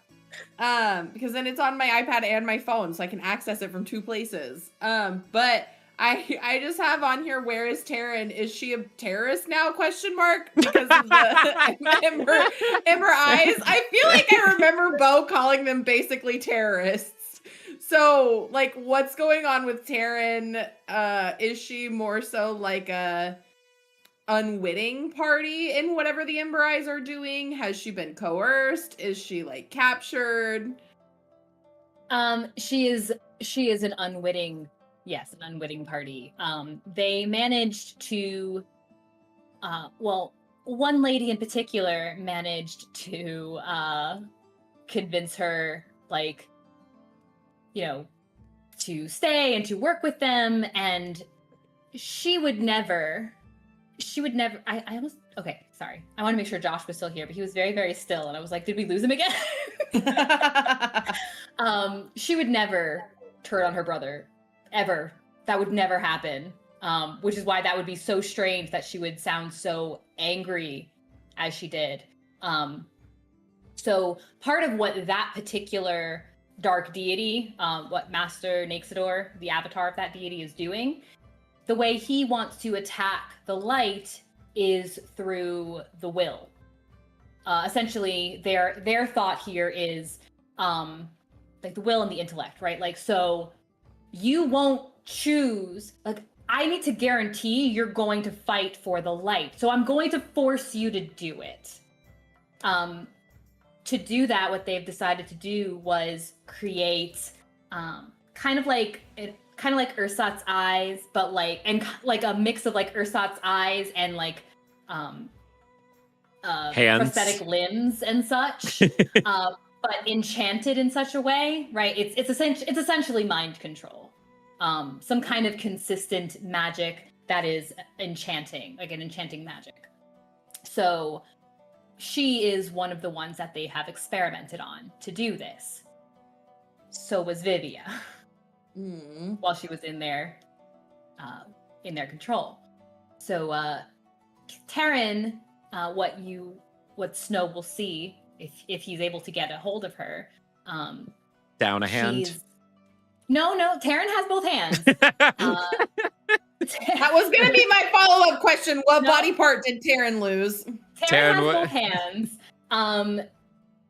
Taryn, if Snow saw her, you'd probably see her rubbing at her eye a lot. Taryn is missing one of her eyes. That is what they are doing. Which eye is she missing? Is there a strong eye or a bad eye? I'm only asking because Willow is also missing an eye. Oh, so that way they could be eye sisters and share the eye together. Twinning. You just see them passing around this random eye. They could switch and see how it goes. But the scary part is that with this experiment, the way I imagine it, there's kind of a fail-safe. So like the way that it's designed is that if they are rejecting it, or if they are like fighting against it and disobeying, they can essentially do what's equivalent to what's the spell that you're essentially go brain dead, or just like, what's the one, it drops your intelligence down or something. Evil Mind is Evil Mind. Legacy version. Befuddlement is what it's called now, but it's slightly different. Oh, but that one is fun. You can still have it. Yeah, I'm gonna keep it. I'm gonna keep it. It can be in your source book. Exactly. Or you make So your own version of it. essentially, yeah, she could essentially use. She has a means to essentially like stop her disobeying. So she's a bit of a ticking time bomb, depending on if she disobeys in front of her handler, so to speak. So it's kind of dangerous to confront Snow, because she, of course, wants to be with her brother, but it's also, the thing is also telling her to obey them, and that's to keep away from him. And it helps to have reason, right? It helps the mind to have a reason, something logical to latch onto. So she's angry with him. He betrayed her, he left her, he abandoned her, and those are the thoughts that are kind of currently running through her head, keeping her very angry at him. It makes me so sad for Snow. Yeah. I don't know why I did that. I'm a terrible person. Fortunately, Ste'yn could do dispel magic on the eye if we get in contact. Oh, yeah. There are ways to break things like that. Sometimes dispel magic might work. Sometimes you might need something stronger, but there are ways to break things. Yeah. Disintegrate, but it's specifically on the eye. No. It needs precision. Oh my gosh. I'm not gonna try that. Not unless you're sitting very still. But since we're on the topic of Taryn and Snow, unless I'm just misremembering, and I put that out there for any and all of the questions that I asked because I have a terrible memory, but I was interested in like Snow, how he became a bard, if he like went to school for it or was self-taught, and like his journey of like where that inspiration come of like wanting to pursue that as a career, because especially he's so close with his sister and them going into like pretty different fields was just an interesting that I want to know more about. Yeah, he discovered that he could do magic. He did not train or anything like that. He would always tell stories to Taryn growing up, like bedtime stories and things. When they weren't being tutored, they pretended to be great heroes defeating evil. But when he was how old was he? 6. He was telling a particularly rich story to Taryn, and it was night. They were in bed, and so it was just darkness. But as he described, like the fluttering of butterfly wings and the vibrancy of the coloration on them, there were suddenly magical blue butterflies flying around the room, and that was his first spell. It was minor illusion. So that's when he discovered that he could do magic things at all. So then did him being able to do magic, was that what spurred on Taryn to study magic and become a wizard? No, so they were forcibly separated. When they were 14, their parents told them essentially that they were going to be sent away to 2 different places for their education. Taryn was going to be sent to study to become a wizard, and then Snow was being sent to a temple to become an acolyte. Okay, yeah, that makes sense. I forgot that he had that background. Yeah. And Beau continues to be the only one with a functioning family. Hey, Viola's family functions for the most part. girl. She's just not there. Yeah. Yeah. Ste'yn's family Better- functions fine without her. Oh, Yeah. man. Very nice. But yeah, Snow I'm just never gonna wanted to be in the temple or anything, so that's why Yeah, he that doesn't eventually surprise me. ditched it. Yeah, his parents are kind of stupid for thinking that would work out well. Technically, he was like good at it in the sense that like he could pretend to be good at it, you know, like he Yeah. does know healing magic and stuff that like he learned there. He knows like a lot about the history of Dueldir and like a lot of like the rituals and stuff around that. He just doesn't care about that world. Yeah. It just Ain't like that it's the truth? interesting from like an intellectual perspective. He loves learning new things, but that isn't Yeah. the lifestyle that he wanted to spend just his whole life doing. You know, Right. So It was the equivalent of like a 10th grade history class. It's like, okay, this is kind of interesting, but I know I'm not going to use this in my life. exactly, like how like do I want to dedicate my life to this? No. But like that's where he learned Celestial and Dwarvish and Draconic. Like he learned a lot of stuff there. Yeah. And then he got bored, and he also got proficient in sleight of hand because to entertain himself, he would pick the other acolytes' pockets. Not because he wanted anything, literally just to entertain himself. So he would pick a pocket from one person and then just put what he found in a different pocket. Oh my gosh. That's so funny. He just did that to entertain himself because it was boring. It's not a life Right. that suited him. But he was still there like 7 years. Mm-hmm. Oh geez, that's a long time. Yeah. He was How old is Snow? When is Snow's birthday? The Yeah. thing that he lied about so many times. He never was very far off. He always kept a pretty close range on that. But I don't remember what all ages I said he was, but he was 23 years old. Okay. Oh, okay. Yeah, so you guys were I all don't coupled really- in like the same kind of age group. It was just Oh, Beau yeah, that was the Grandpa. extreme outlier. Okay, boomer. Okay, boomer. Go to bed, Grandpa. All right, time for your medicine, Grandpa. Oh, Time for your that's blood funny. vials.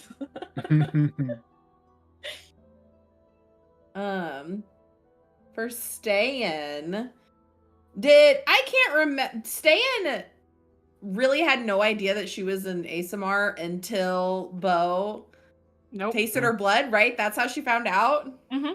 A blood test, yeah. That's crazy. A That blood is a test. blood test. Yeah. Did she ever have any inklings that something, like, obviously she never really fit in with her family and stuff, but like, were there other things in her backstory that she was like, something's going on? Quite a lot. Would Let's you also see. like the novella? If you don't want to answer certain questions, like if you want to wait on certain things, No. like I'm totally fine with that. There's nothing really to wait for. So Yeah. like, This is the time. This is the time. Since we're on Ste'yn. Ste'yn, I'll yeah, go. Let's see.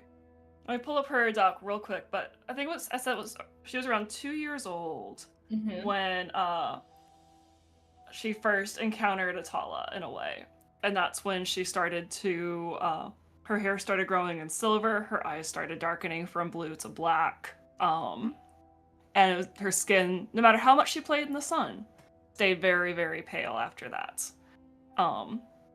And with that, people started getting wary. Her family was like, we don't know what's going on. No one really could explain why she was no longer the brown, curly-haired, cute little kid. Instead, she had this weird, very pale, silvery hair, pale skin, dark eyes all of a sudden. At one point, people in her town whispered about if she was, like, becoming a feral or something. She didn't look quite like that, but, you know, as people do, they have weird ideas. The idea of an ASMR, someone touched by the gods like that, was very foreign. The area she grew up in is very not religious. So there were some tales here and there, but it was always fable, myth, not something that actually happens. So, and then when she started being able to do her healing magic and stuff, and casting spells like light and seeing in the dark, just started making her more and more different from the rest of the people around her, and causing a lot of division in her house and area.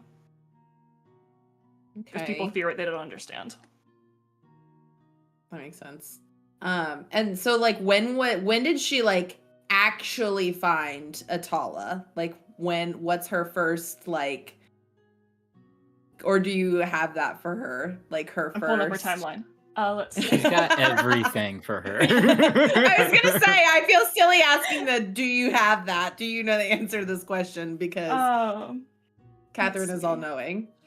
But I'm just like really Catherine intrigued wrote of the like tome. what her first like, oh, this is Atala, like this is a deity that I resonate with, and you know, if it was she stumbled across it, or if Atala reached out to her and was like, hey girl, here I am.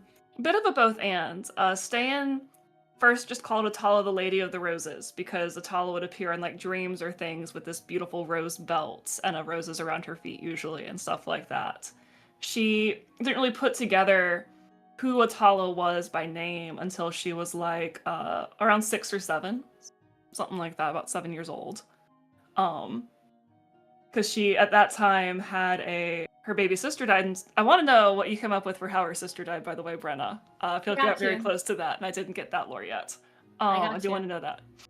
But after that, she had a very terrible vision of Atala and a rose burning on Atala's belt, which essentially means death and loss and stuff. So that's when she knew she was sort of like Atala's, but she didn't know she liked that.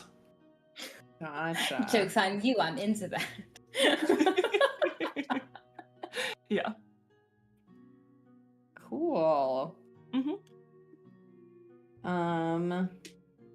David, I don't have we ever been told Beau's actual name, like his real full name? Yeah, is Varen, and then, Okay.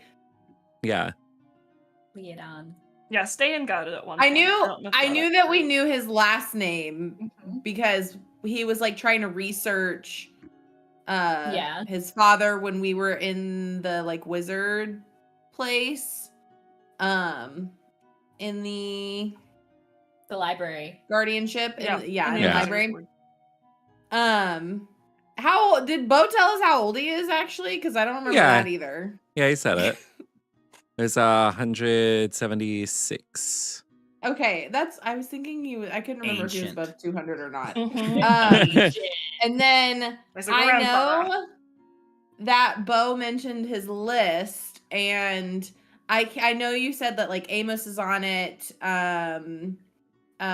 There's two other people that we've talked about just today that were on Atala and Not Atala. the vampire dude. Emmerich Atala. and Not Atala. Moseed.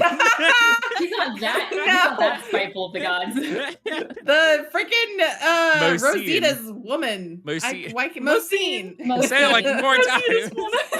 A giant woman. A giant woman. But I can't remember because Viola and Beau were talking about him teaching her blind fighting.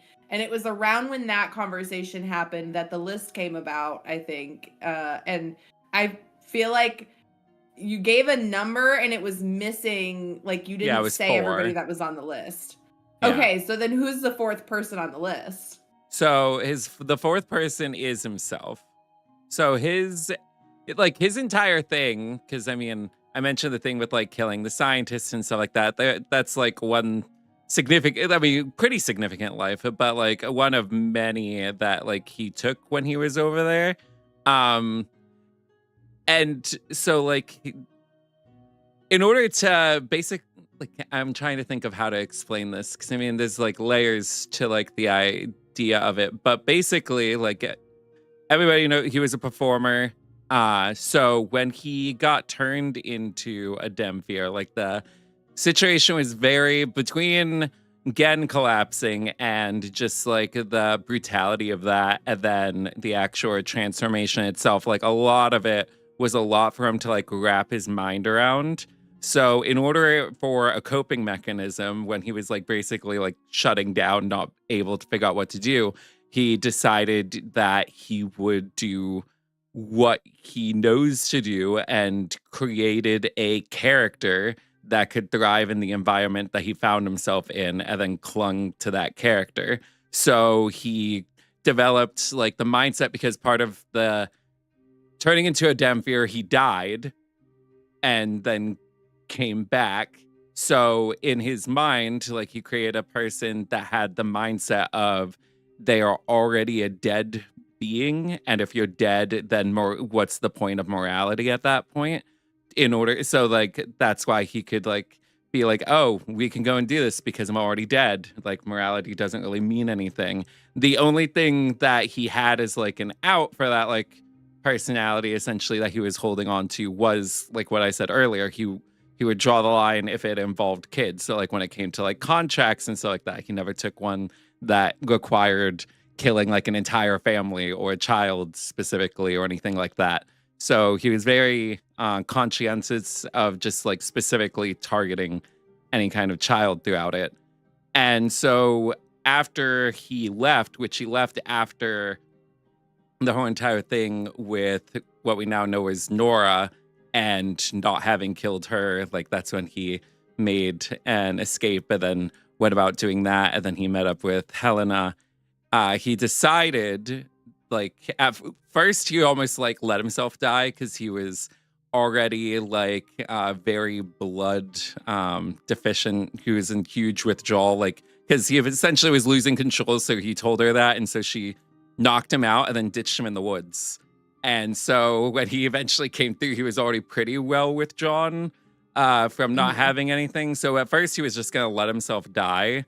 But then he also had like no real reason to hold on to any kind of like persona at that point. So when he started like thinking more as himself, he realized like he's like he could still like do something to like offset in his mind like a certain balance that was going on, because he felt like the world was very imbalanced, and part of it was Emrich's specifically, because that's who he was like cognizant of, and then his own actions. So his list was originally just 2, killing Emrich and then offing himself as a way of counterbalancing some of the actions he added to the list when he felt like there was somebody of significance enough to delay his own like judgment after taking out Emmerich. So even with the way like when he decided that, and then he met up with people at Hazelford for that first contract, that's when he decided to like come up with like he didn't really think that far out. So that when people asked his name, he said Beau, because Beau was the first human that he befriended. So he just kind of like jumped to that name. He also is significant to him because he also has Beau's skull with him, which I thought was interesting that Ste'yn had that. So part of the ritual to become a Demfield, like the way that like this isn't required to it, but Emmerich, in order to mess with you psychologically, he would basically, after you woke up, he would try to, based off of like information on when you were coming over there, he would have somebody in the chamber when you woke up that had a connection to you beforehand. So for Beau, that, oh, and for, I guess for making it easier, for Varen, that was Beau. So when he woke up and in a blood frenzy, Beau was the only source of blood that was available, so he killed him, and that was the first human that he ever killed. And then essentially, in order to continue the kind of like psychological kind of hold on the monstrous act that you do, because Emmerich's entire deal is to try to enforce the idea of a monstrous existence in order to crumble away the idea of ever having going back to a previous life. So he then took the skulls of the people that you killed, and he would make them into those keys that were going around, like the pearls that we were using. So the skull would be shrunken down and then coated in silver and then enchanted to become one of those keys. And that is the ring that was in Beau's backpack that was glowing at one point. So it becomes something that you have to like keep on your person. So if you actually ever brought up the ring, it is like the top part of it is a front facing skull. And that is Beau's skull that's on there. So Beau's like in his mind pretty substantially. So that's why he said his name is Beau. And then as like we did like that thing for that one lady, and then that time gap between the groups, like he realized that if he was going to go around and do things to try and offset the bad that he did, then obviously, like if you go around saving people and helping people and stuff like that, they're obviously going to think highly of you in that regards. And he did not feel like he was somebody that could be looked upon as anything other than, like, he felt everybody basically had a reason to hate him, though they didn't know why. So his only option to like reinforce that, at least not having them like adore and like him, was to be basically horrible to people, even if his actions didn't always align with it. So and it also helped the fact that he was like always also uncomfortable and in pain because he wasn't drinking as much blood. So he kind of just like let that manifest a little bit and then could be a lot more sharper with people. But that's also why after he, like everybody basically knew he was a Demfield, and Ink actually noticed this, I started downplaying a lot of his tone, at least when it was specifically the three of us, because in his mind, you guys were on the path to knowing exactly like why you should hate him to begin with. And if you have the information, you could then decide what to do with it.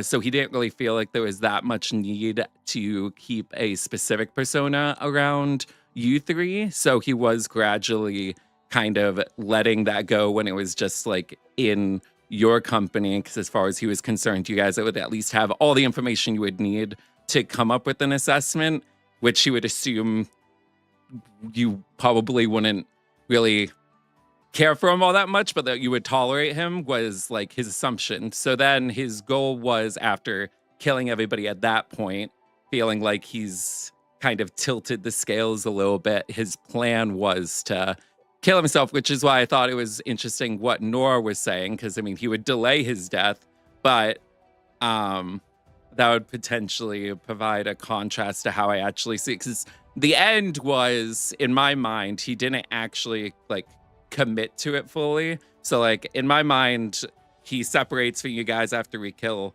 those 3 people, and he goes up on like a mountain because he does enjoy heights, with the plan of like jumping off of it, and he does jump off of it, but then does like feather fall like right before he hits the ground or something like that, because like he still is like not like he thinks he should die and like everything about that, but at the same time, like at that point he still wants to live, so there's like a confliction there. And the way that I saw his story ending at that point is when he gets to the bottom, is like basically crying on the ground because he doesn't know what to do. I had in my mind that not too far off, there was like some kind of village or something like that that had trouble, and there were 2 siblings that managed to like get away from it. So 2 little kids, and then they see him, and then basically he kind of tells them like, oh, I hope you get to like the next place. And then eventually he just kind of like adopts them and the thing. And then yeah, so that's so sweet. That's how I had it, assuming like obviously if he lived to the end too, because I mean that's something that would have had to have occurred. But yeah, that was basically how my thinking was with him throughout everything, and how I pictured the ending going. Good answer. Good answer. That's a lot. That's great though. Wow. Yeah. Yeah.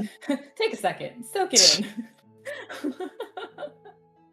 Yeah, even Rachel was like, wow, this is all so deep. Yeah. They put attention. There was actually a conversation I was gonna have him have with Viola after he snapped at her. Well, he didn't really snap at her, but after he made that very mean joke about how she was bringing down their value as a team with her horrible acting, he was actually going to take her aside and be like, and actually apologize for that. But like the reason why he also snapped at her that way is he was on the verge of just breaking down laughing. And we had that guy that they weren't trusting over there, and he just didn't want to risk like showing that laughter or anything like that, and like he wanted to keep like the idea of them, like the persona they had there, so he had to cut her off in order to like not just laugh, because there was something in his history. His oldest brother is a fighter as well and not super charismatic. And there was one time where Beau was talking, like Beau was getting like attention for his acting and stuff like that, and his brother kind of got a little bit jealous, and he was like, it's not like acting's that difficult or something like that. And so like Beau gave him a page to reenact, and it was as bad as Viola's. So Viola acting that poorly just reminded him of when his brother acted that poorly and got humbled. Oh, that's really funny. You did mention Perula for a minute, the lady that we did the very first job for. Where's she doing, and where's our clothes? Your clothes are in Zaylee. We were there. We didn't get them. Your clothes are in Oh, Zaylee. I didn't even think about that. We were there. She's the aunt of Muna Swift, one of the most sought after seamstresses in Urusha, probably the world. She's incredible, and she had to unfortunately pause. She was trying to quick order your things, but she had to pause to do some work for the unveiling tour, which was making its way through. So she had every intention to give it to you. Every intention. It would have been there by the time the unveiling tour made it to wherever you guys were. She would make sure of it. But it is there in Saley. So what did she make us? Whatever you guys asked for. Very nice. Ste'yn got this beautiful jacket. Ste'yn got a sick jacket. She got a biker's jacket. Yeah.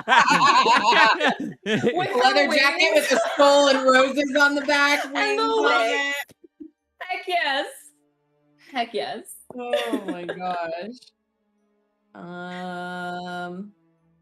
Okay, I have a question for everybody. What's one thing from your backstory that didn't come out or didn't get explored that you want to talk about?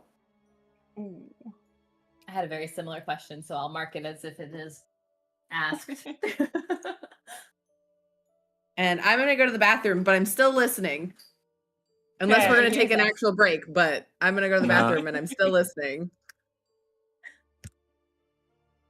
Unless we needed a break, but we're just vibing. I don't have a character. I had 100+ characters, I guess.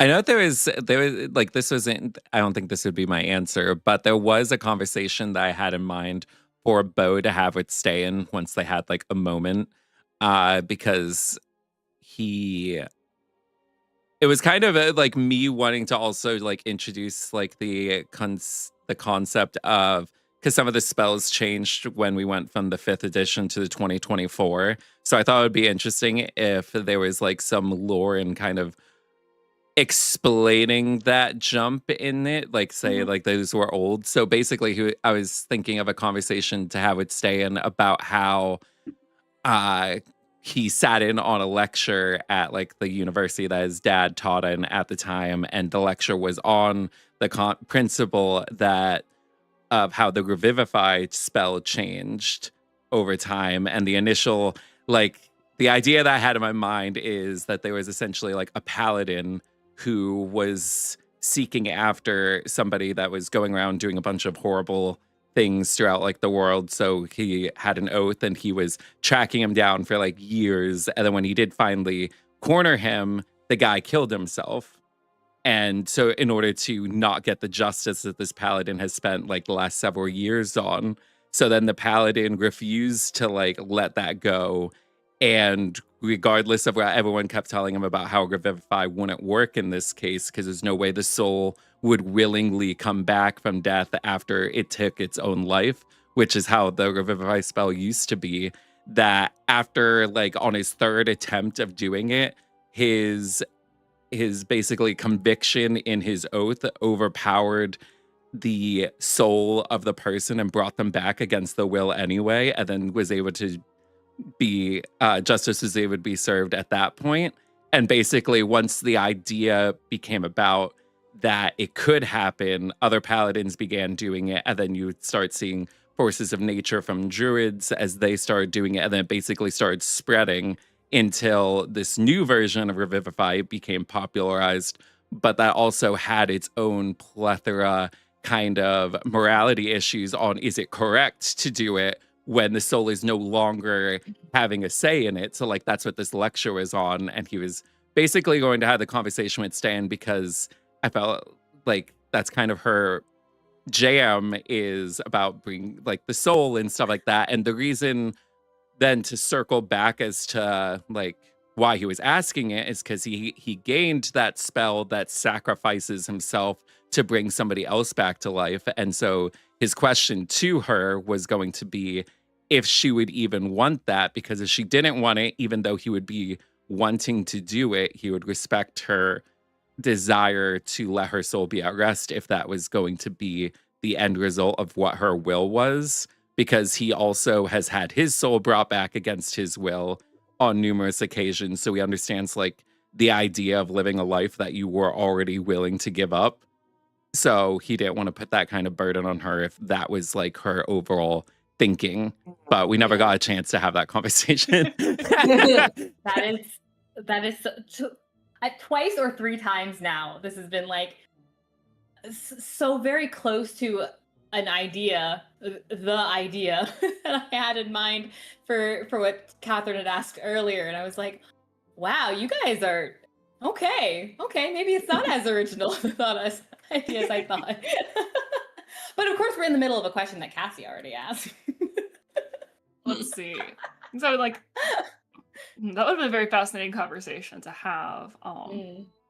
And this isn't quite as deep, but something fun from Ste'yn's backstory that we got so close to getting to was y'all getting to learn that when she was a preteen or early teen, and struggling with fitting in with her family and looking for anywhere that would accept her, she got involved with one of Eustrom's assassin guilds. She was the healer for one of them. It was fun. They had a whole little secret Wow. home base and things, and she didn't ever do any of the killing, but she was the one they would come back to, and she learned a lot about different theories and philosophies of when is it right to take a life or wrong to take a life from them. That would have been very Wow. interesting. Tab. You did get to chat with one of them briefly. I do think that would have broken Beau's heart a little bit, though, Wait. if I'm being honest. Like when he found out like that you kissed that like innkeeper and stuff like that in order to like stay in there, like the reason why he also got like, so besides the fact that in his mind he's just like, you're a baby, besides that, like he was somebody that was like willing to do like questionable things in order to get to like his targets, like what I mentioned with getting to like that. And so like he just like people in general should not have to use themselves in order to get what they wanted. And he also viewed that as like a slippery slope too. So like when he heard that you did that, like he got like, that's why he kind of was just like, why would you do that? And like snapped about it, even though it's technically hypocritical of himself. It was something that he just felt like defensive, being like, you shouldn't do that, and you shouldn't have to do that kind of thing. So if he heard you worked for an assassin's guild, even though he took assassin's contracts, he would be like, oh, child. Oh, sweet summer child. Yeah, it was an interesting time for her. Oh. So wait, you said that we talked to somebody from her assassin's guild? No, did. Ste'yn did. Ste'yn sends several sendings to had a little sendings conversation. That one with person someone. that was okay. okay. Mhm. The one that was keeping some Gotcha. tabs on things. Oh yeah, Okay. Oh, that just made me think of another question. yeah. But We've got some more time, so I didn't put a hard stop on it, but I'm sure at some point people want to go to sleep. But I want to eat. and eat. Although technically his camera doesn't work, so we wouldn't know if he Yeah, was but true. I feel like I would. Well, also like the very We like hear what my mic um. setting is on right now. It's more sensitive than how I come across in the stream because I have more filters on for the stream versus in Discord right now. So I Never feel like mind. you guys would be able to hear that specifically. We can go- You all. Yeah, we can go another like 20 minutes. That gets us to 9 o'clock Eastern. I mean, I'm still good. Is that time to? Okay. Yeah, I'm just saying, like, that's what I'm going to do when we're done with this. I'm not saying we have to put a thing on it. It's a Friday night. It is. Oh my gosh, it This is doesn't true. feel like a Friday. It It does is not feel like a Friday. Friday to me at all. Is there something It's from Friday, Snow? Friday. Yeah. Y'all got most of Snow's backstory. One thing though that I did think of is the fact that his and obviously Taryn's as well, birthday is on Midsummer's Eve. That day that they Aw. celebrated his birthday, that was not his birthday. I figured not. The dessert was choice. It was fantastic, and he was planning on using that in like every new town that they came to afterwards because it was so much fun. To probably moderate success. That's great. I Oh, do that have one reminds for me. Viola too. Wait, before that we- I would... I want to say one more thing for Ste'yn though, because I think you'll like this, Cassie. Is that I was talking to Brenna at one point about who Ste'yn might have run into at different times or places. Especially when she was like trying to just start going into the dark and fighting things before she knew what she was doing. And one of the people she ran into at one point who helped talk her out of that kind of life was Willow. Shut up! That's so exciting to me because that's exactly who I was going to talk about next. Okay. Because she is the child that Viola's mother was talking about. Willow is Viola's half sister. I love that. Yeah, Marcella met Willow's father, Falaric, who is from Ophidia, who was also purger some sort. I didn't totally flesh out his backstory, but basically he had come down to Ophidia to help on purger type business and met Marcella when she was very young. And they had an intimate relationship, and she had a child, and Willow was able to come off and pass as more full-blooded elf than half-elf.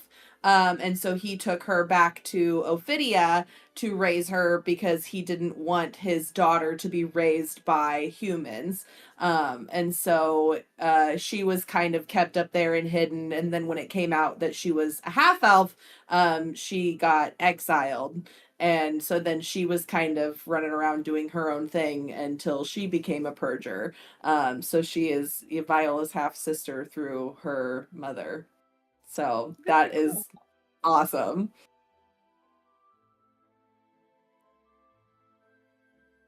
Oh, cool. There was a item that I was looking forward for Beau to avenge. I forget what was it. It was something shadows. Do you remember what it was? It was like The cape? no. There was the sentient spell book that was on this list. I know you got the one that eats things.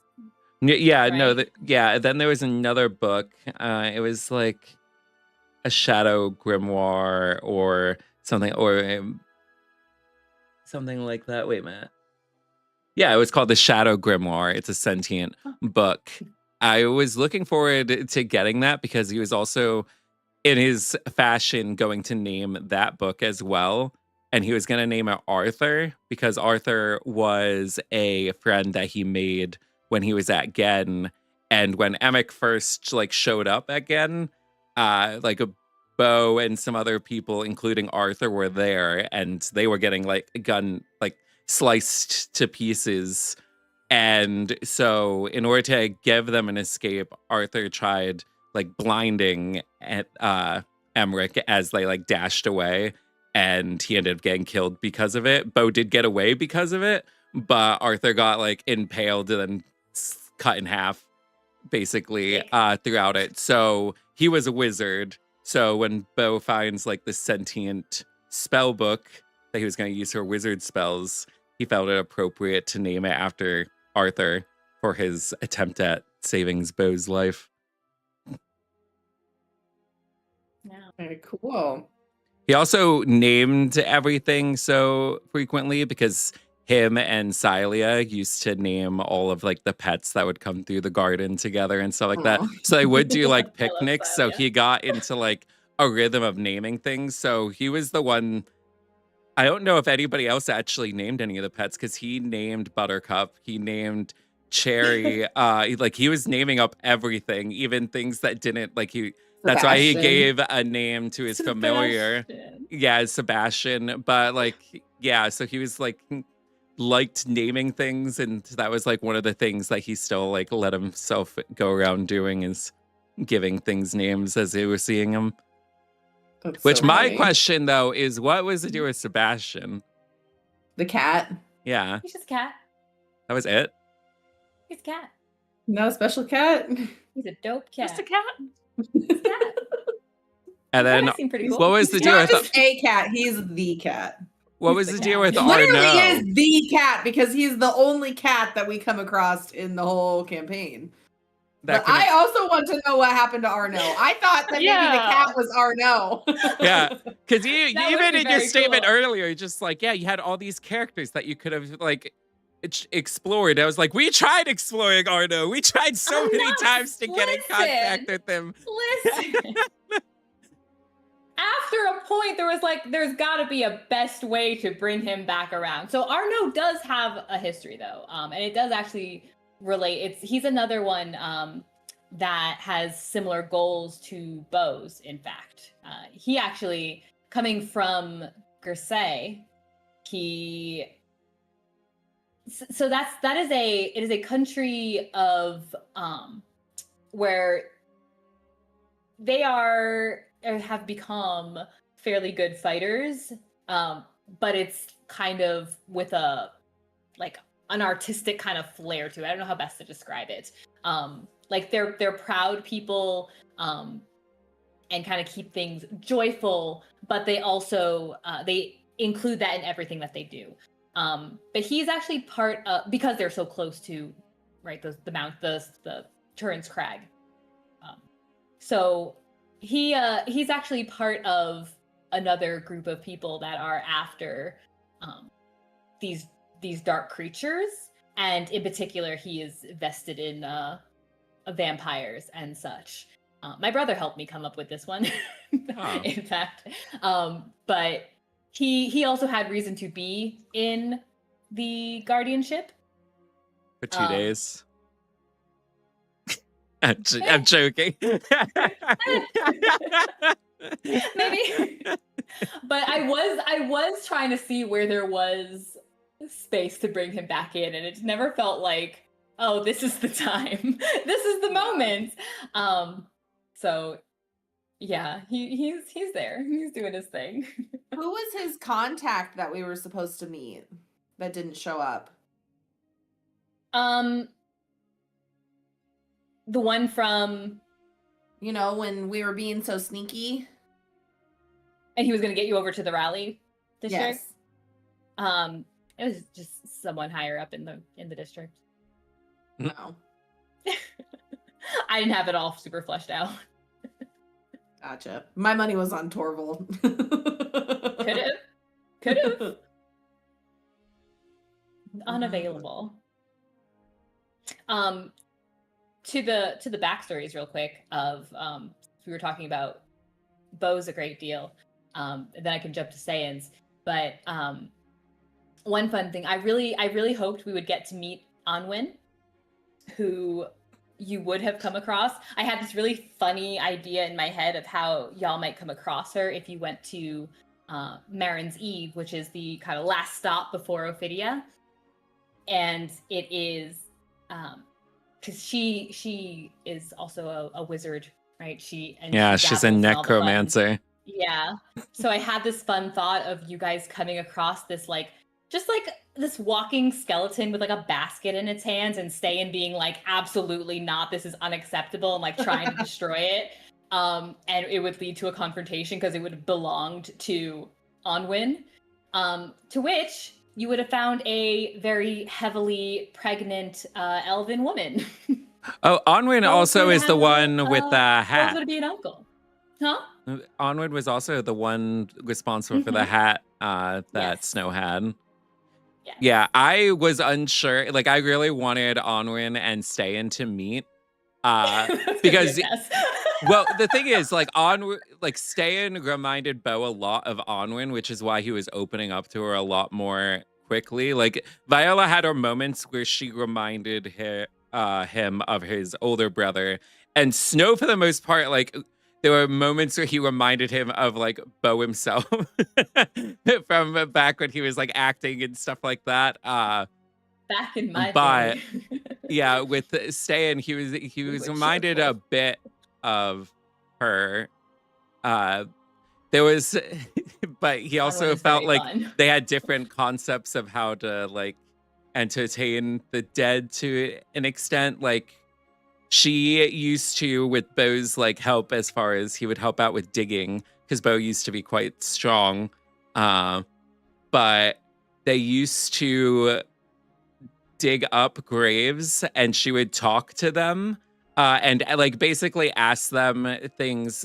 She would talk with the family first about it, and then they would dig up the grave, and then she would kind of ask it things in order to see if it was able to if everything was in order. So her questions to it would be to make sure it was at peace in a sense, and if there was unfinished tasks or unfinished words to be said, what it would like to have relayed, or what it would like to have completed. So she spent a ton of time in graveyards as well, but for very different kind of reasons. And Beau spent who knows?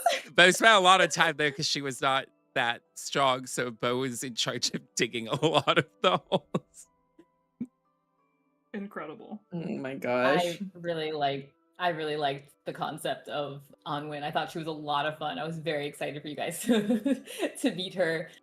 She also has a direct connection to the Ember Eyes. So as far as a means of getting into Fandela, perhaps, or I think that's where Fandela. Kind of like you cannot just walk, and no, you cannot use magic to get across that border, but there are ways, right? You could get help. So she's pregnant. people Did on she the end up inside. getting married? Or is this She did. okay? She did. Because She got chained. well, no, because Beau is confused with Silia because their father arranged marriages for like everyone. And so Beau was actually engaged. And in order to delay the engagement, because he didn't want to, like, he had nothing against the person, but like he just didn't want his entire life to have just been Ophidia and already be like getting married, and he even had like a job lined up once he got married. That's when he came up with like the farce of being like, I want to go and do my part at a guardianship because I think it would be good for all of that, even though he didn't really care. He just didn't want to get married at that point. So like he very much slacked because he was basically a level 2 character all the way up until he became a Demphier. He never moved past being level 2 fighter that entire time. Like when he was at the guardianship, he just kind of like slacked off and kept up appearances that he was taking part, but he wasn't actually doing anything. Yeah, she had begun her bound heart kind of ritual, her kind of thing. She's also a druid, so she is trapped. Like she can't get married yet. She's got things to do as well, just like her big brother, who I think if she was asked, I think she mentioned how many siblings she had. Yeah, I think she Ste'yn said the wrong asked her. number. I think she said the wrong number. Yeah, she did not include Varen in that number. It would have become a habit. I think it's not that she didn't love her brother, but it would have become a habit of he's not here, he's not with us. And she was also fairly young when he left. So yeah. I randomly just realized that I had artwork done of Viola and Willow together that I never shared because it wasn't known. So I just put that in the Razia for anybody who wants to go see it. It's by the same girl that did the group artwork that I had. That's great, yeah. That's really nice. I'll put that one in there again. This is still my desktop background. I love Check this it out in the photo Discord, of the 4 of us. Check it out in the Discord. That's great. Yeah. And then Ste'yn, and then I had one last question that had crossed my mind to ask you guys. But of course, I'm still open to questions. So Ste'yn, I also had a lot of fun of thinking of her, right? So all of you guys, there was like some thought in my head of like, where are we grounding you guys to like what's happening here? And Ste'yn has this whole question. It's like she's on this long quest of like, what am I doing, and why am I so obsessed with like I have to earn my death, and everyone has to do this. Like, what is this obsession? So it was something that Atala was not ready to kind of sit with you yet, because Atala views you very much like a sister, right? I think even her coming off as a very young maiden still, I think, addresses you as little sister, I think. So remind me how old Ste'yn was when her sister passed. He was 7. Sorry, 7. 7. And correct me if I'm wrong, she was not told what happened to her sister. No. Just that she was. So there was a day or evening or something when Ste'yn was out and about. And as she has started to remember, something leaped out, something attacked her, and you were starting to remember that pain, that like, right? Mhm. Ste'yn died that day. Oh, fun. Ste'yn died that day. However, her job was not done. Atala still needed Ste'yn. Ste'yn had something to do. She was going to become this champion. Even as Ste'yn jokes about it, it was built into, it was her destiny, right? And in order to assure that this was going to happen, she was up against the forces of the dark. The dark was trying to destroy her path to her destiny. And her biggest cheerleader, the one who loves her so much, maybe the only one who loves her so much in all of her family, was her sister. So Atala could hear her sister's pleas, just in her very soul, and offered her own soul in return.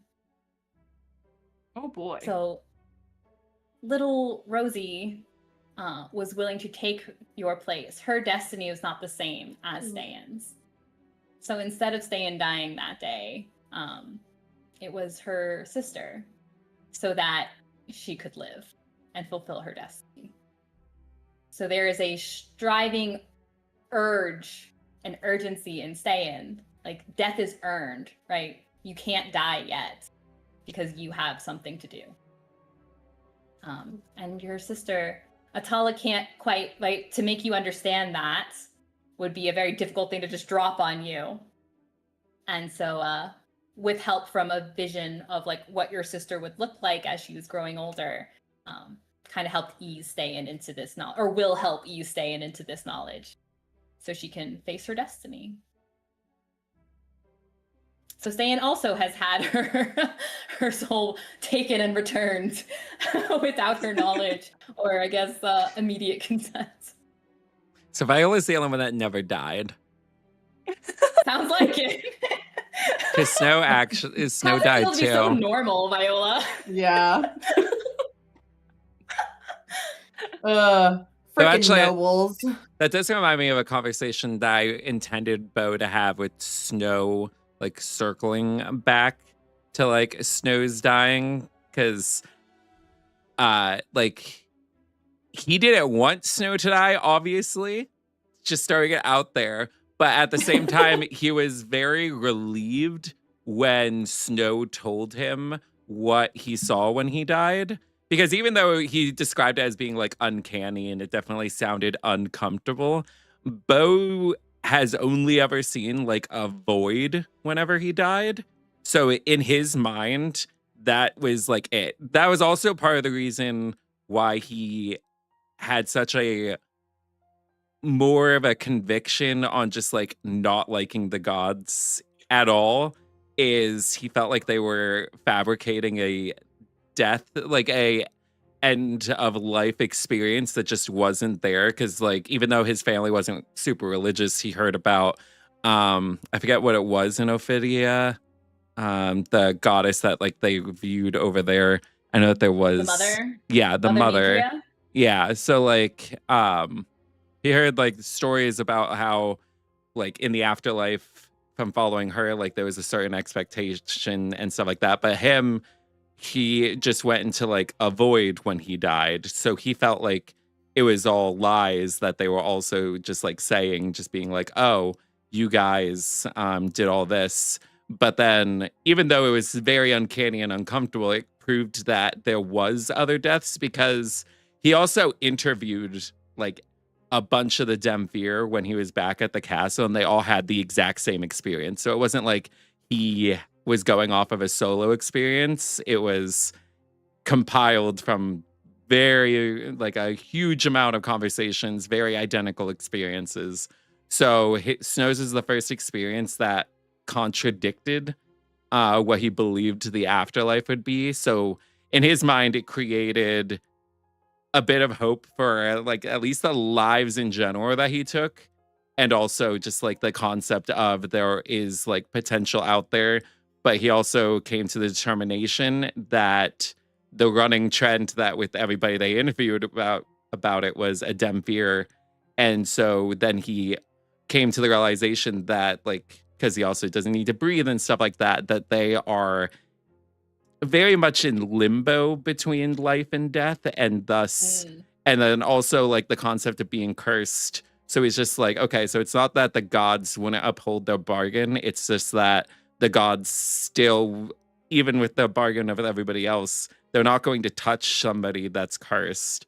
And so this is just like the existence of somebody with like this affliction is nobody's going to touch you even once you're dead. Like that is what it means to be cursed. So he knows like what like a kind of the expectation that's going to like happen there in his mind as to if he's going to die, but he's still grateful to that Snow at least told him what he experienced. And that's also why he was so apt to ask Snow, but he couldn't explain why he wanted to ask Snow so quickly and fervently once he found out that he died. So he was going to circle back to that conversation now that Snow knew what he was, and then also like thank him, even though it's like a weird thing to thank. Like, thanks for dying and telling me about it. Thanks for show and tell. I appreciate it. You brought a really cool thing. Yeah, man. Yeah, I was actually because it had come up and it like officially came up, and because it had been asked with a grave cleric, and I was really excited. That was one of the first things that I feel like once I was ready to really put the source book together, that was one of the first things I really wanted to nail down, because I think I kept trying to force it into a direction that just it doesn't make sense, instead of going back to like the source material, which is the album, and making it making death a concept that works there. So that's flushing out in a way that I'm very excited about. So our future grave clerics can and our cursed beings and such can have some answers there. I'm very excited about that. I have one more question. Well, it looks like there's a question in the chat. Question. Are you all ever coming back? Coming back in what like Razia's shadow? Yes. The Vivere might be a historical tale that we hear about. There are definitely NPCs that will find their way that I think would be fun to come across and be like, I know that guy. Like, but it is going to be a very different, like when I say different, like very different, different stretch of time, a different length of the world, age of the world, and a different, like words will have different meanings. So that's why I asked them earlier if they would be interested, like if they like the idea of making their characters fit that or letting their characters be, because it would be quite different. Well, I remember, like, I think I posted it because I was thinking of Fruin at the time in our group chat. I was just saying, I think I said something about, like, in maybe what they viewed, like, their characters doing or something like that afterwards, or, like, the concept of, like, legacies or something like that. Because my thinking was, like, if we ever did something like years out or something like that, that instead of playing Beau, I would play one of the kids that he ended up taking care of. So I think that would have been an interesting person. Because I think he would definitely have taught them to defend themselves. Yeah. But it sounds like they would be built, these four characters would be built into a legacy in the world versus them being played again, it sounds like. They have statues everywhere. Except maybe Viola. Viola's still, she's going strong no matter Viola's what. like this 80-year-old lady. She's like, I still talk to still my got it. grandma. I got the ring. No, Viola's gonna go into her ring next, and then that's how she'll be in the new campaign. That's precious though. She's the next grandma in the ring. Even if it wasn't like, even if you didn't want to boot out your grandmother, you could always, because I think it was on your wish list to get the ring of mind shielding. Because in the description for that, if you die while wearing it, you can have your soul move into the ring. Yeah, but the whole reason I wanted that was because Snow got that medallion and I was lying to everybody and I'm a bad liar. Yeah, but I'm saying you could have her still eventually get that, and then you could have her soul go into that, and then a character gets that ring, and then they're getting little Viola notes. It's like the Avatar. You're the past Avatar. Oh my gosh. But I did tell these four that whenever Razia is available, that they have first dibs at any seats at any of those tables. Because I would just love for them to see the changes, and I would love that kind of a feedback. I'm like, oh yeah, I see what you did here, and you know, it would just be very nice to have that feedback from the players who were playing as I'm digging through the sand and like trying to make foundation out of sand, and like, boy, I sure hope they like it as it's falling through my fingers, but we're all having fun. So yeah, so if it does, when it does, because I'm working on it as we speak, I'm working on it, they have first dibs at the table, so you may well see the four of them back. You may see some of them. Life gets crazy, so who knows, but as long as the catacombs are still open, then the seats are available and they get first dibs because I said so, because it's my game. That's how it works. Heck yeah. Something else to learn, DMs. It's your game at the end of the day.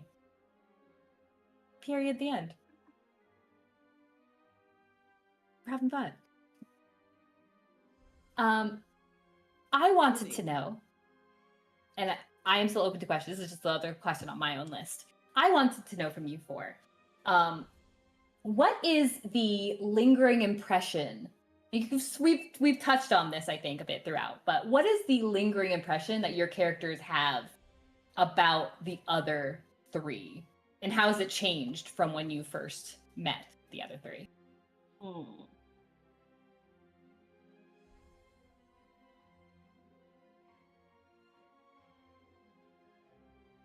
think lingering impression first and foremost, just that there's a lot more to everyone than met the eye at first. Like, no one's who she thought they were on like the first day or the first interactions that was had with them. Yeah, everyone's like lied to her. Of being a warforged. Snow won't even tell you. Snow won't standby tell you mode? his age, and then Viola and Beau won't tell you their names. Yeah, there were a lot of trust issues at first, and very warranted trust issues. I think apparently. Ste'yn probably was the most honest of all of us. I can't really think of something that she like deliberately tried to lie. There was some like omissions when she didn't want to talk about something, but I can't recall her really deliberately lying. I think there were a couple of times we were like trying to trick people or do things that she would play up a lie, but otherwise she. Yeah, but I mean, like towards us, I don't really feel like there was layers of fabrication. Yeah, the thing with Ste'yn though is like she might not have lied, but she hid way more. Yeah. Yeah. It's amazing what happens when you just don't say much. It's kind of incredible. When you have chatterboxes around you and you just don't speak, it's amazing what you can keep secret. Exactly. That is true. It works well in real life too. Yes. Art reflecting life. What about the others?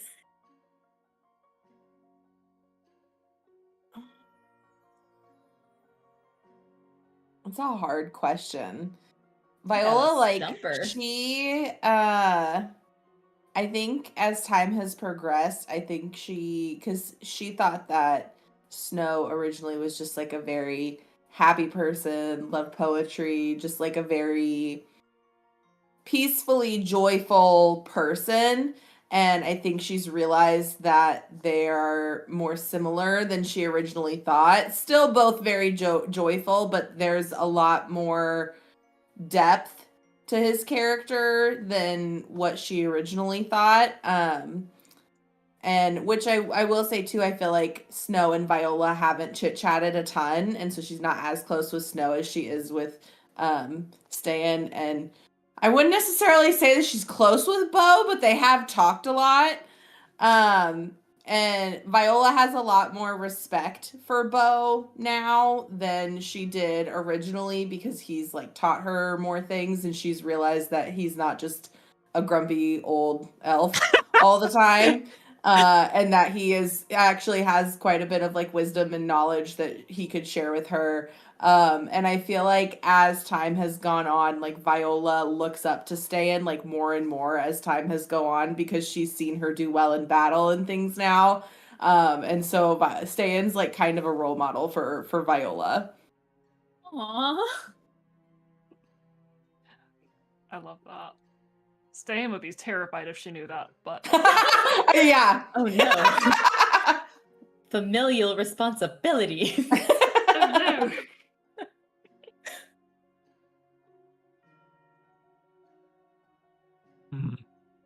Snow and Beau? Yeah. Not obligations. No. You are allowed to say, I don't know. No, well, because the three characters do remind Beau of various different people. So is that, and then, like, he also had a very, even though he was like not going about showing it in any kind of traditional sense, he was quite protective of them at the end of the day, because again, going back That's to what I was like gonna his say. He was very general protective of thing. Viola. Yeah, like Sure. his general thing was that they were more deserving of life also than he was, which I kind of like mentioned that in like various different ways, with him like being like, you don't do that, like I can do that. And that's also why I picked that one spell, so that way at the end of the day, like if nobody was around that could bring somebody back, then he could use his own life to bring somebody back and essentially potentially take their place, depending on how that spell works out. It's not a guarantee you're gonna die, but you're definitely in a precarious situation when you use that spell. And that's also why I switched it from martyr, because I don't know, I still didn't really view him as much of a martyr, as much as someone that was like trying to make up and like a penance type thing, which is why I switched it to that. It's also a name off of a video game, and I really liked it from that too.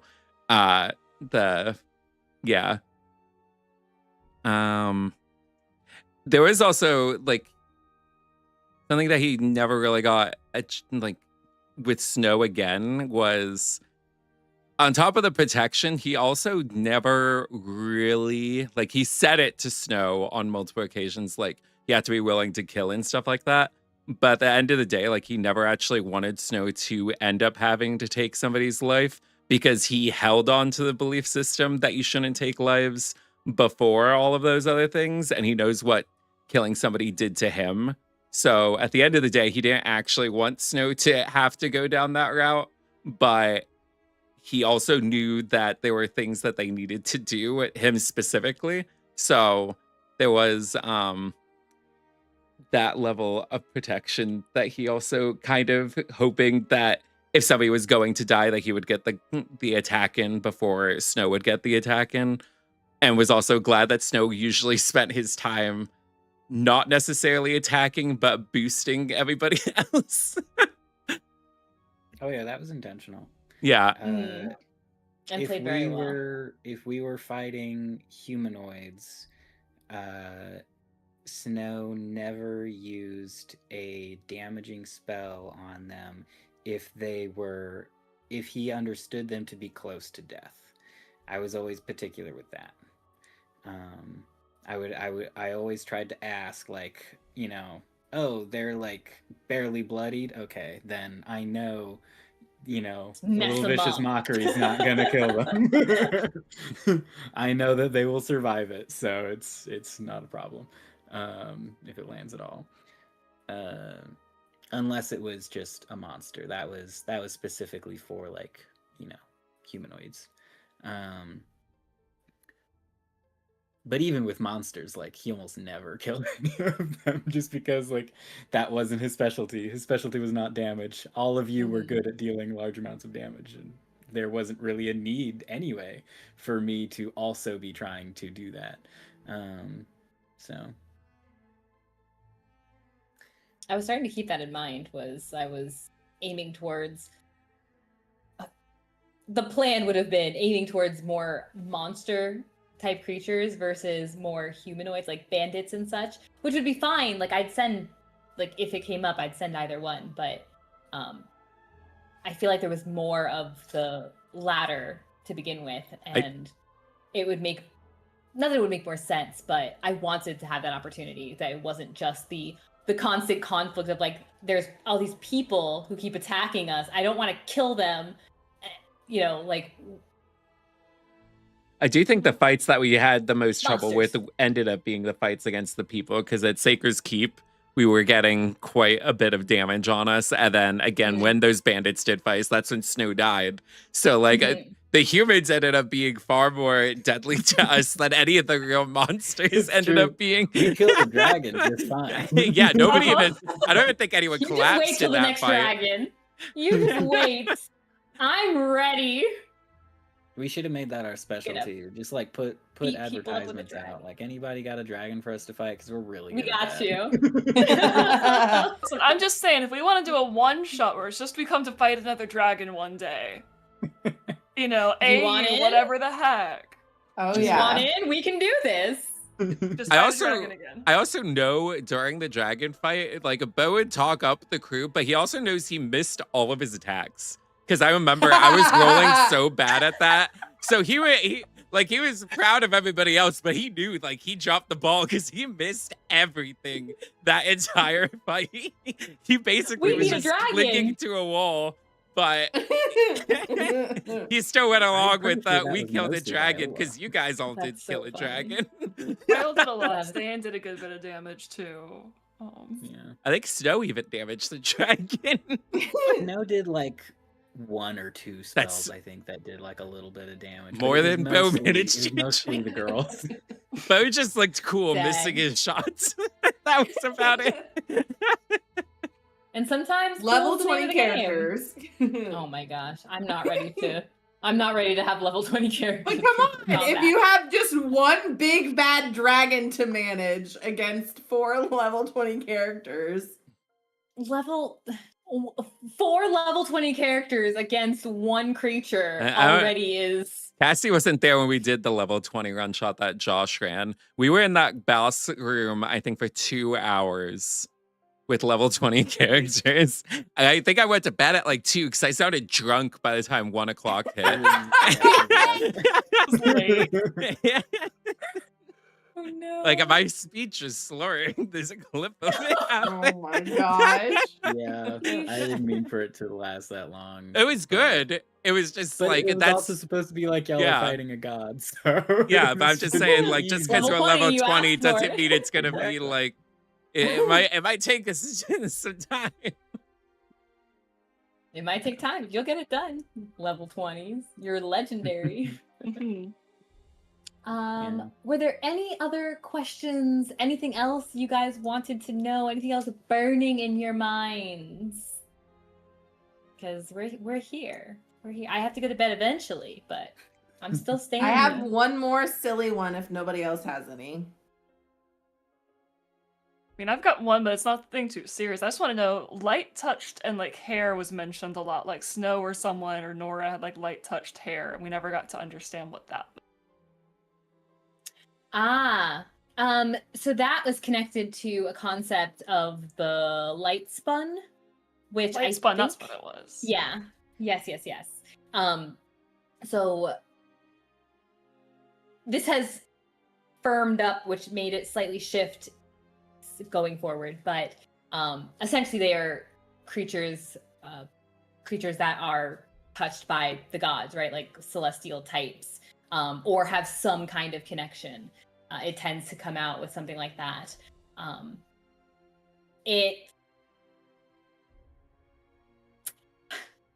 I think in the original concept, it's not just, it isn't just always light, though. So in the light, you know it is light spun. It tends to come out that way. But Nora, for example, was not touched by a light deity or creature, but she was transformed in a way. But yeah, there are the light spun. There are the ink slingers who are the deities, but these terms have faded over time because of the amount of time. And then their light spun would be those like patron level creatures. In the dark, there are the dark weavers, and then there are the shadow slung, which are the ones you were starting to come across. Oh, Well, Nice. reverse them, but nice. yeah. So who all that we knew fell into those categories? That's a great question. Presumably Ste'yn. Yeah, that would probably be digging a little deeper than I had formally Prepared. That's fine. formally in my mind.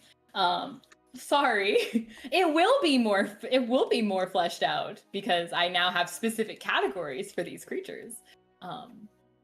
But yeah. Some people, but again, like we're playing with the idea of things like destiny and prophecy. So right, some people are going to be touched specifically and directly, and they may not be an Azamar, right? They might be someone else. But there will be signs. There will be signs. Similar to like ferals have some notable features. Unless you get them hidden. Unless you had them. Like if it's in a world with magic, you can hide stuff.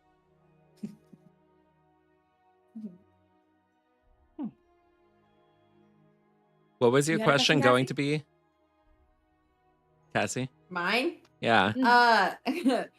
Just generally, who's crushing on who? Because you mentioned that Yonai had a crush on Ste'yn. I want to know, are there other NPCs that have crushes on? Oh, okay. Or do any of the other PCs have crushes on anybody? Was Ste'yn crushing back on Yonai? She's keeping our I don't options think open. Ste'yn understands the concept of a crush. Just have these weird feelings. But she understands. There are understands moths in my stomach. femininity. Femininity. She does, but I don't think she understands for herself like what it means. She doesn't think that's for her, I think is the best way to put it. That's fair. I can tell you that Winna, Cynthia's friend, who part of her story too, she helped Cynthia get away and get to the guardianship. They're like this. She's got a thing for Gary. Oh, In case you wanted to know that, doesn't surprise me. She's got a thing for Gary. That's similar. They do similar things. She's into that. He seems smart. He's handsome. Blah blah blah. We know what that one dwarf was into. The giantess that got killed. Oh. Yeah. Kalain was fun. So that's a whole situation too. Her whole clan actually, part of one of the future arcs would include that her clan is actually on its way. Well, yeah, her clan is on its way. Like there's like a potential political fallout from her death. And they were going to make an appearance potentially at the unveiling tour. Because of course they would be invited as a gesture, a political gesture. But if they decided to make a scene, there would be trouble because their daughter was killed. So, there was some stuff going on there from a proud and notable Goliath family. Warlocks are cool in every setting. This is true. Warlock is my favorite Warlocks are class. really fun. I had to talk myself out of playing a warlock like every single time I decide to play a game. Fair. Well, legit. so warlock, cleric, and I feel kind of, while I haven't really played one that much, and a paladin, I conceptually like all three of them quite a bit because all three of them come in theory with limitations, you could say, because they are attached. Like the power is attached, has strings attached, because you got the warlock with their patron, the cleric with their deity, and then you got the paladin with their oath. So I like the idea of there being kind of binding things that have limitations and how they interact with those limitations. I think I was like last year or 2 years ago, years old, when I learned that paladins are not specifically connected to deities. Yep. Did you get really? You would have been really confused when you started playing Baldur's Gate if you were playing a paladin. Yeah, like where are my gods? What's going on here? I thought I was cleric light.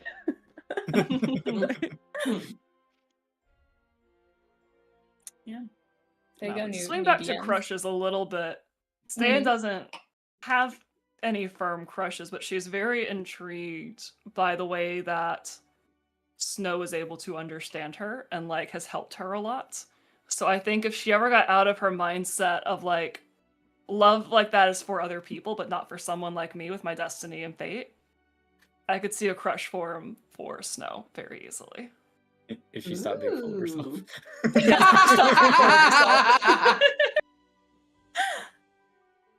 Precious. Mm-hmm. Oh, that'd be so cute. You should have to like reach down or pick him up to kiss him. Give him a little smoochie. Put him on her shoulders. My Lanta. Oh, that made my day. If Beau didn't get shrunken down some, we would have just all been towering over Snow because he was like 6 foot back in the day. Once upon a time. Yeah, but that happened. Vampires, they drain your blood and take your height. Well, so that was from the ritual that he went through when he was trying to hide the fact that he is a feral. He also requested a reduction in his height to kind of even blend in more. And the ritual actually never got complete, which is why he was half the strength that he used to be, because it was supposed to go back and like fix like his muscle structure, and he had to dip out before that came to fruition. So that was also part of the reasons why I kept making him try and do things that required strength, even though there was a Viola right there. Because in his mind, he was able to do those things.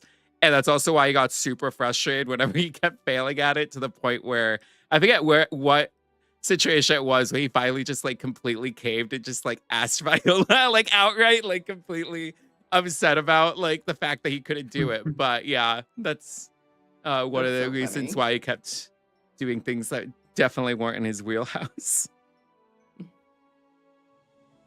Remember that time he asked Viola to take a fountain off the wall and like something Viola exploded? almost killed everybody.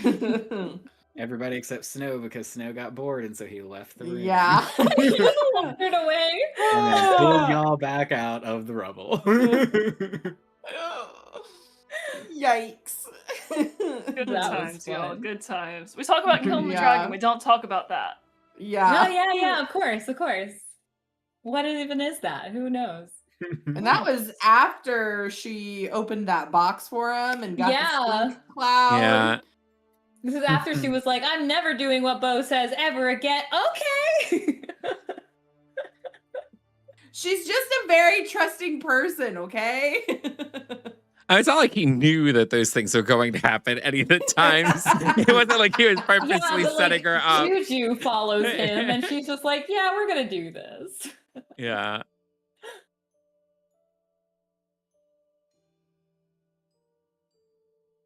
Oh, last thing that I can think of that right now anyway, that never really got explored was the reason why Beau was like also stressing a lot to try and figure out Vivia, and was even like putting like his life on the line when he was like talking to Mosine, trying to like figure out what was going on with her. Was to him like he didn't want to escort the family at all.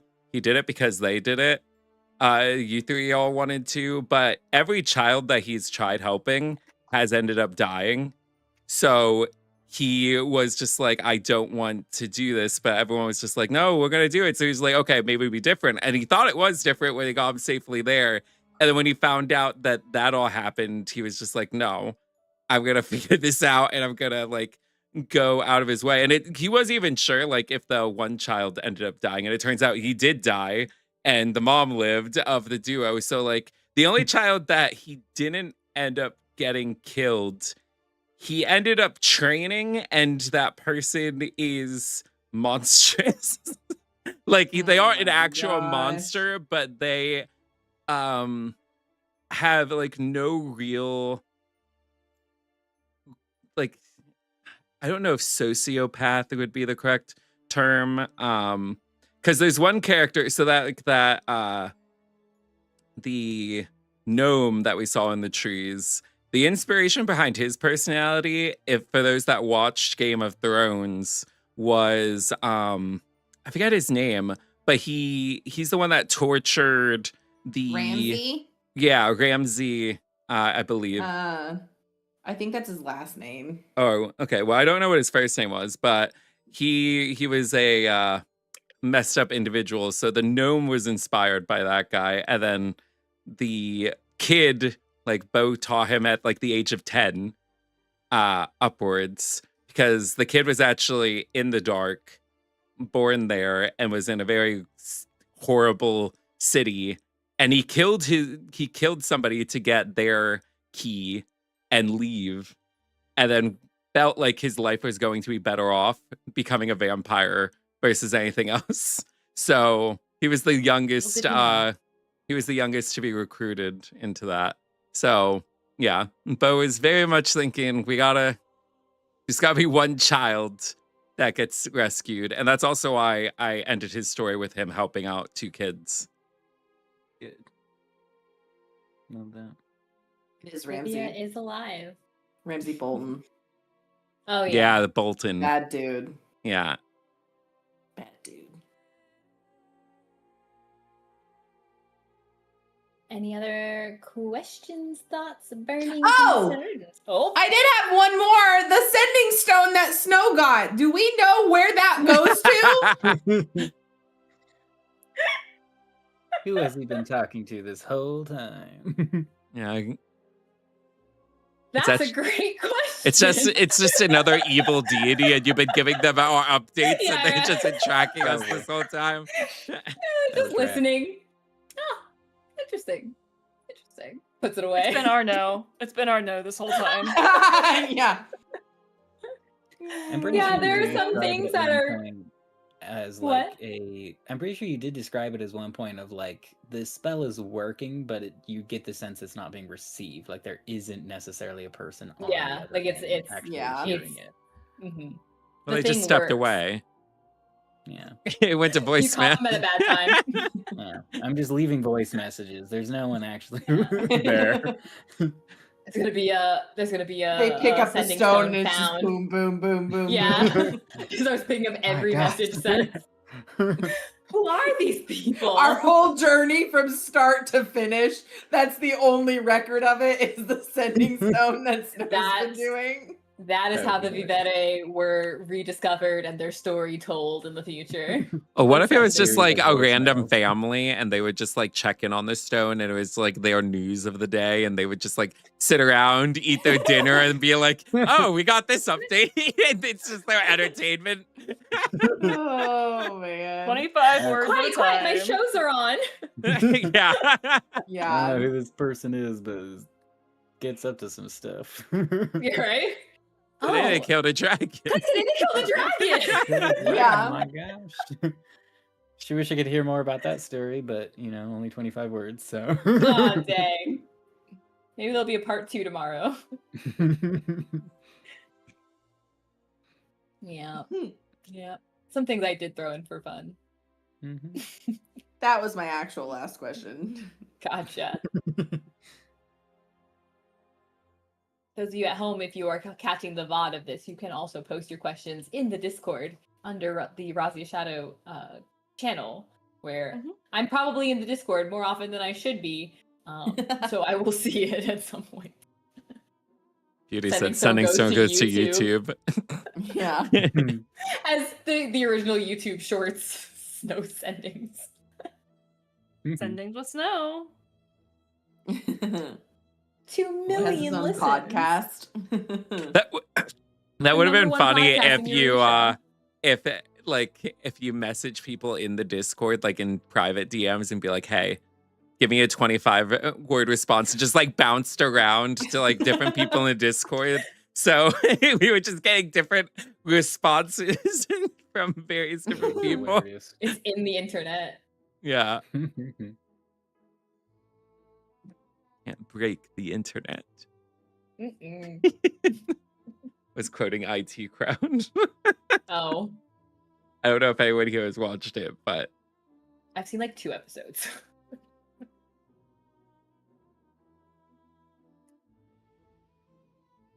all right. Well, my food's almost here. Sweet. Good. Archer looks like Awesome. he's ready for bed. Cool. Okay, well, he stopped. He did look like he was getting comfortable. Oh no, they're when I looking said at his me. I have to name. look prim and proper. You said my name. Cool. Well, I'm really glad we had a chance to just kind of sit down with some thoughts and words and ideas and Yeah. getting to know these characters that I wish we could have explored further in the game, but I'm really glad that the characters exist. And I love all the deep history. Like, you guys went in on these, and I love it so much. It is so cool. They will very likely be in some way immortalized in this book that we're putting together.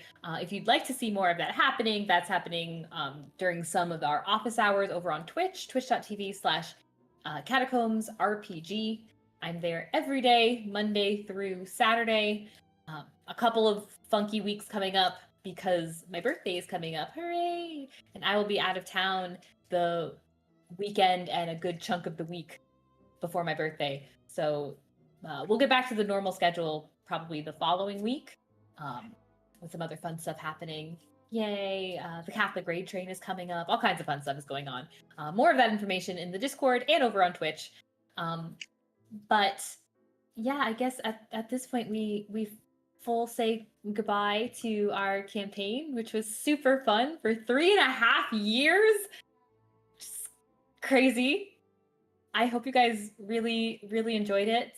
And I hope that you will have seats at my table again, especially because I've learned so much. And I'm so excited to run more games. We have some other fun games that are coming to the Twitch first as a live stream, then they will be edited and brought over here, including our last Cyberpunk Red, which we introduced in the Catacombs, which was a lot of fun. If you're a fan of Cyberpunk, that was a very fun little adventure. We have a Star Wars game coming up, a one-shot, which may become a longer campaign. I'm not running that one. I get to just be a player. I'm not running. I promise I am not overloading my plate again. I am just a player in that one. I promise. And then we have more Dice Scholars, which includes Dungeons and Dragons and some other fun intros like Savage Worlds, probably in the Deadlands setting. As a fun little hello before we introduce our Deadlands, our Dusty Tales campaign, which has some other of our friends here in it. One friend from here. And then some other new folks to the Catacombs. So lots of really cool stuff happening here. We hope you will subscribe here on YouTube, follow over on Twitch, follow across social media. We'll get that going too. Hop into our Discord. Through Twitch, I know how to send you that link. That's the only way I know how to properly send the link. But for sure over there, you can get a hold of that. I don't have a proper outro for this one, but I will say, at least to start, thank you from all of us here at Tales from the Catacombs. Catch up and recapture your favorite moments by subscribing to the channel. We really appreciate you journeying with us to bring clean content to the world of tabletop RPGs. A particularly huge one more time thank you to my players for Razia Shadow, a 1,000-year interlude. Their links are in the description below, so please take a moment to follow these tremendous, amazing, creative, and kind and wonderful human beings who I have grown to care for very deeply.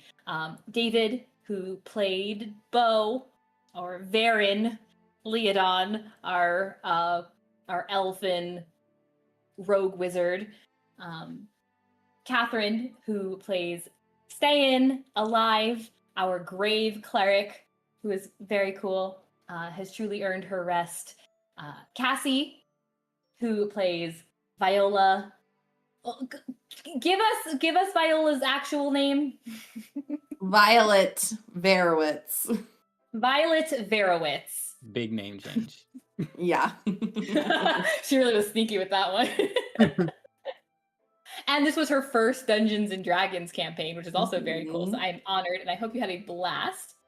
It was fun. And Josh, yeah, I'm glad. And Josh, who played Snow Brenkarin, our bard, our half-elf bard, who brought an amount of whimsy that was unexpected and absolutely delightful. So thank you, all of you guys. I'm Brenna. I was your storyteller for this particular adventure of 3.5 years, and we will see you back here at the table, and here on YouTube, and over on Twitch, and in Discord next time. Safe travels! Until we meet again!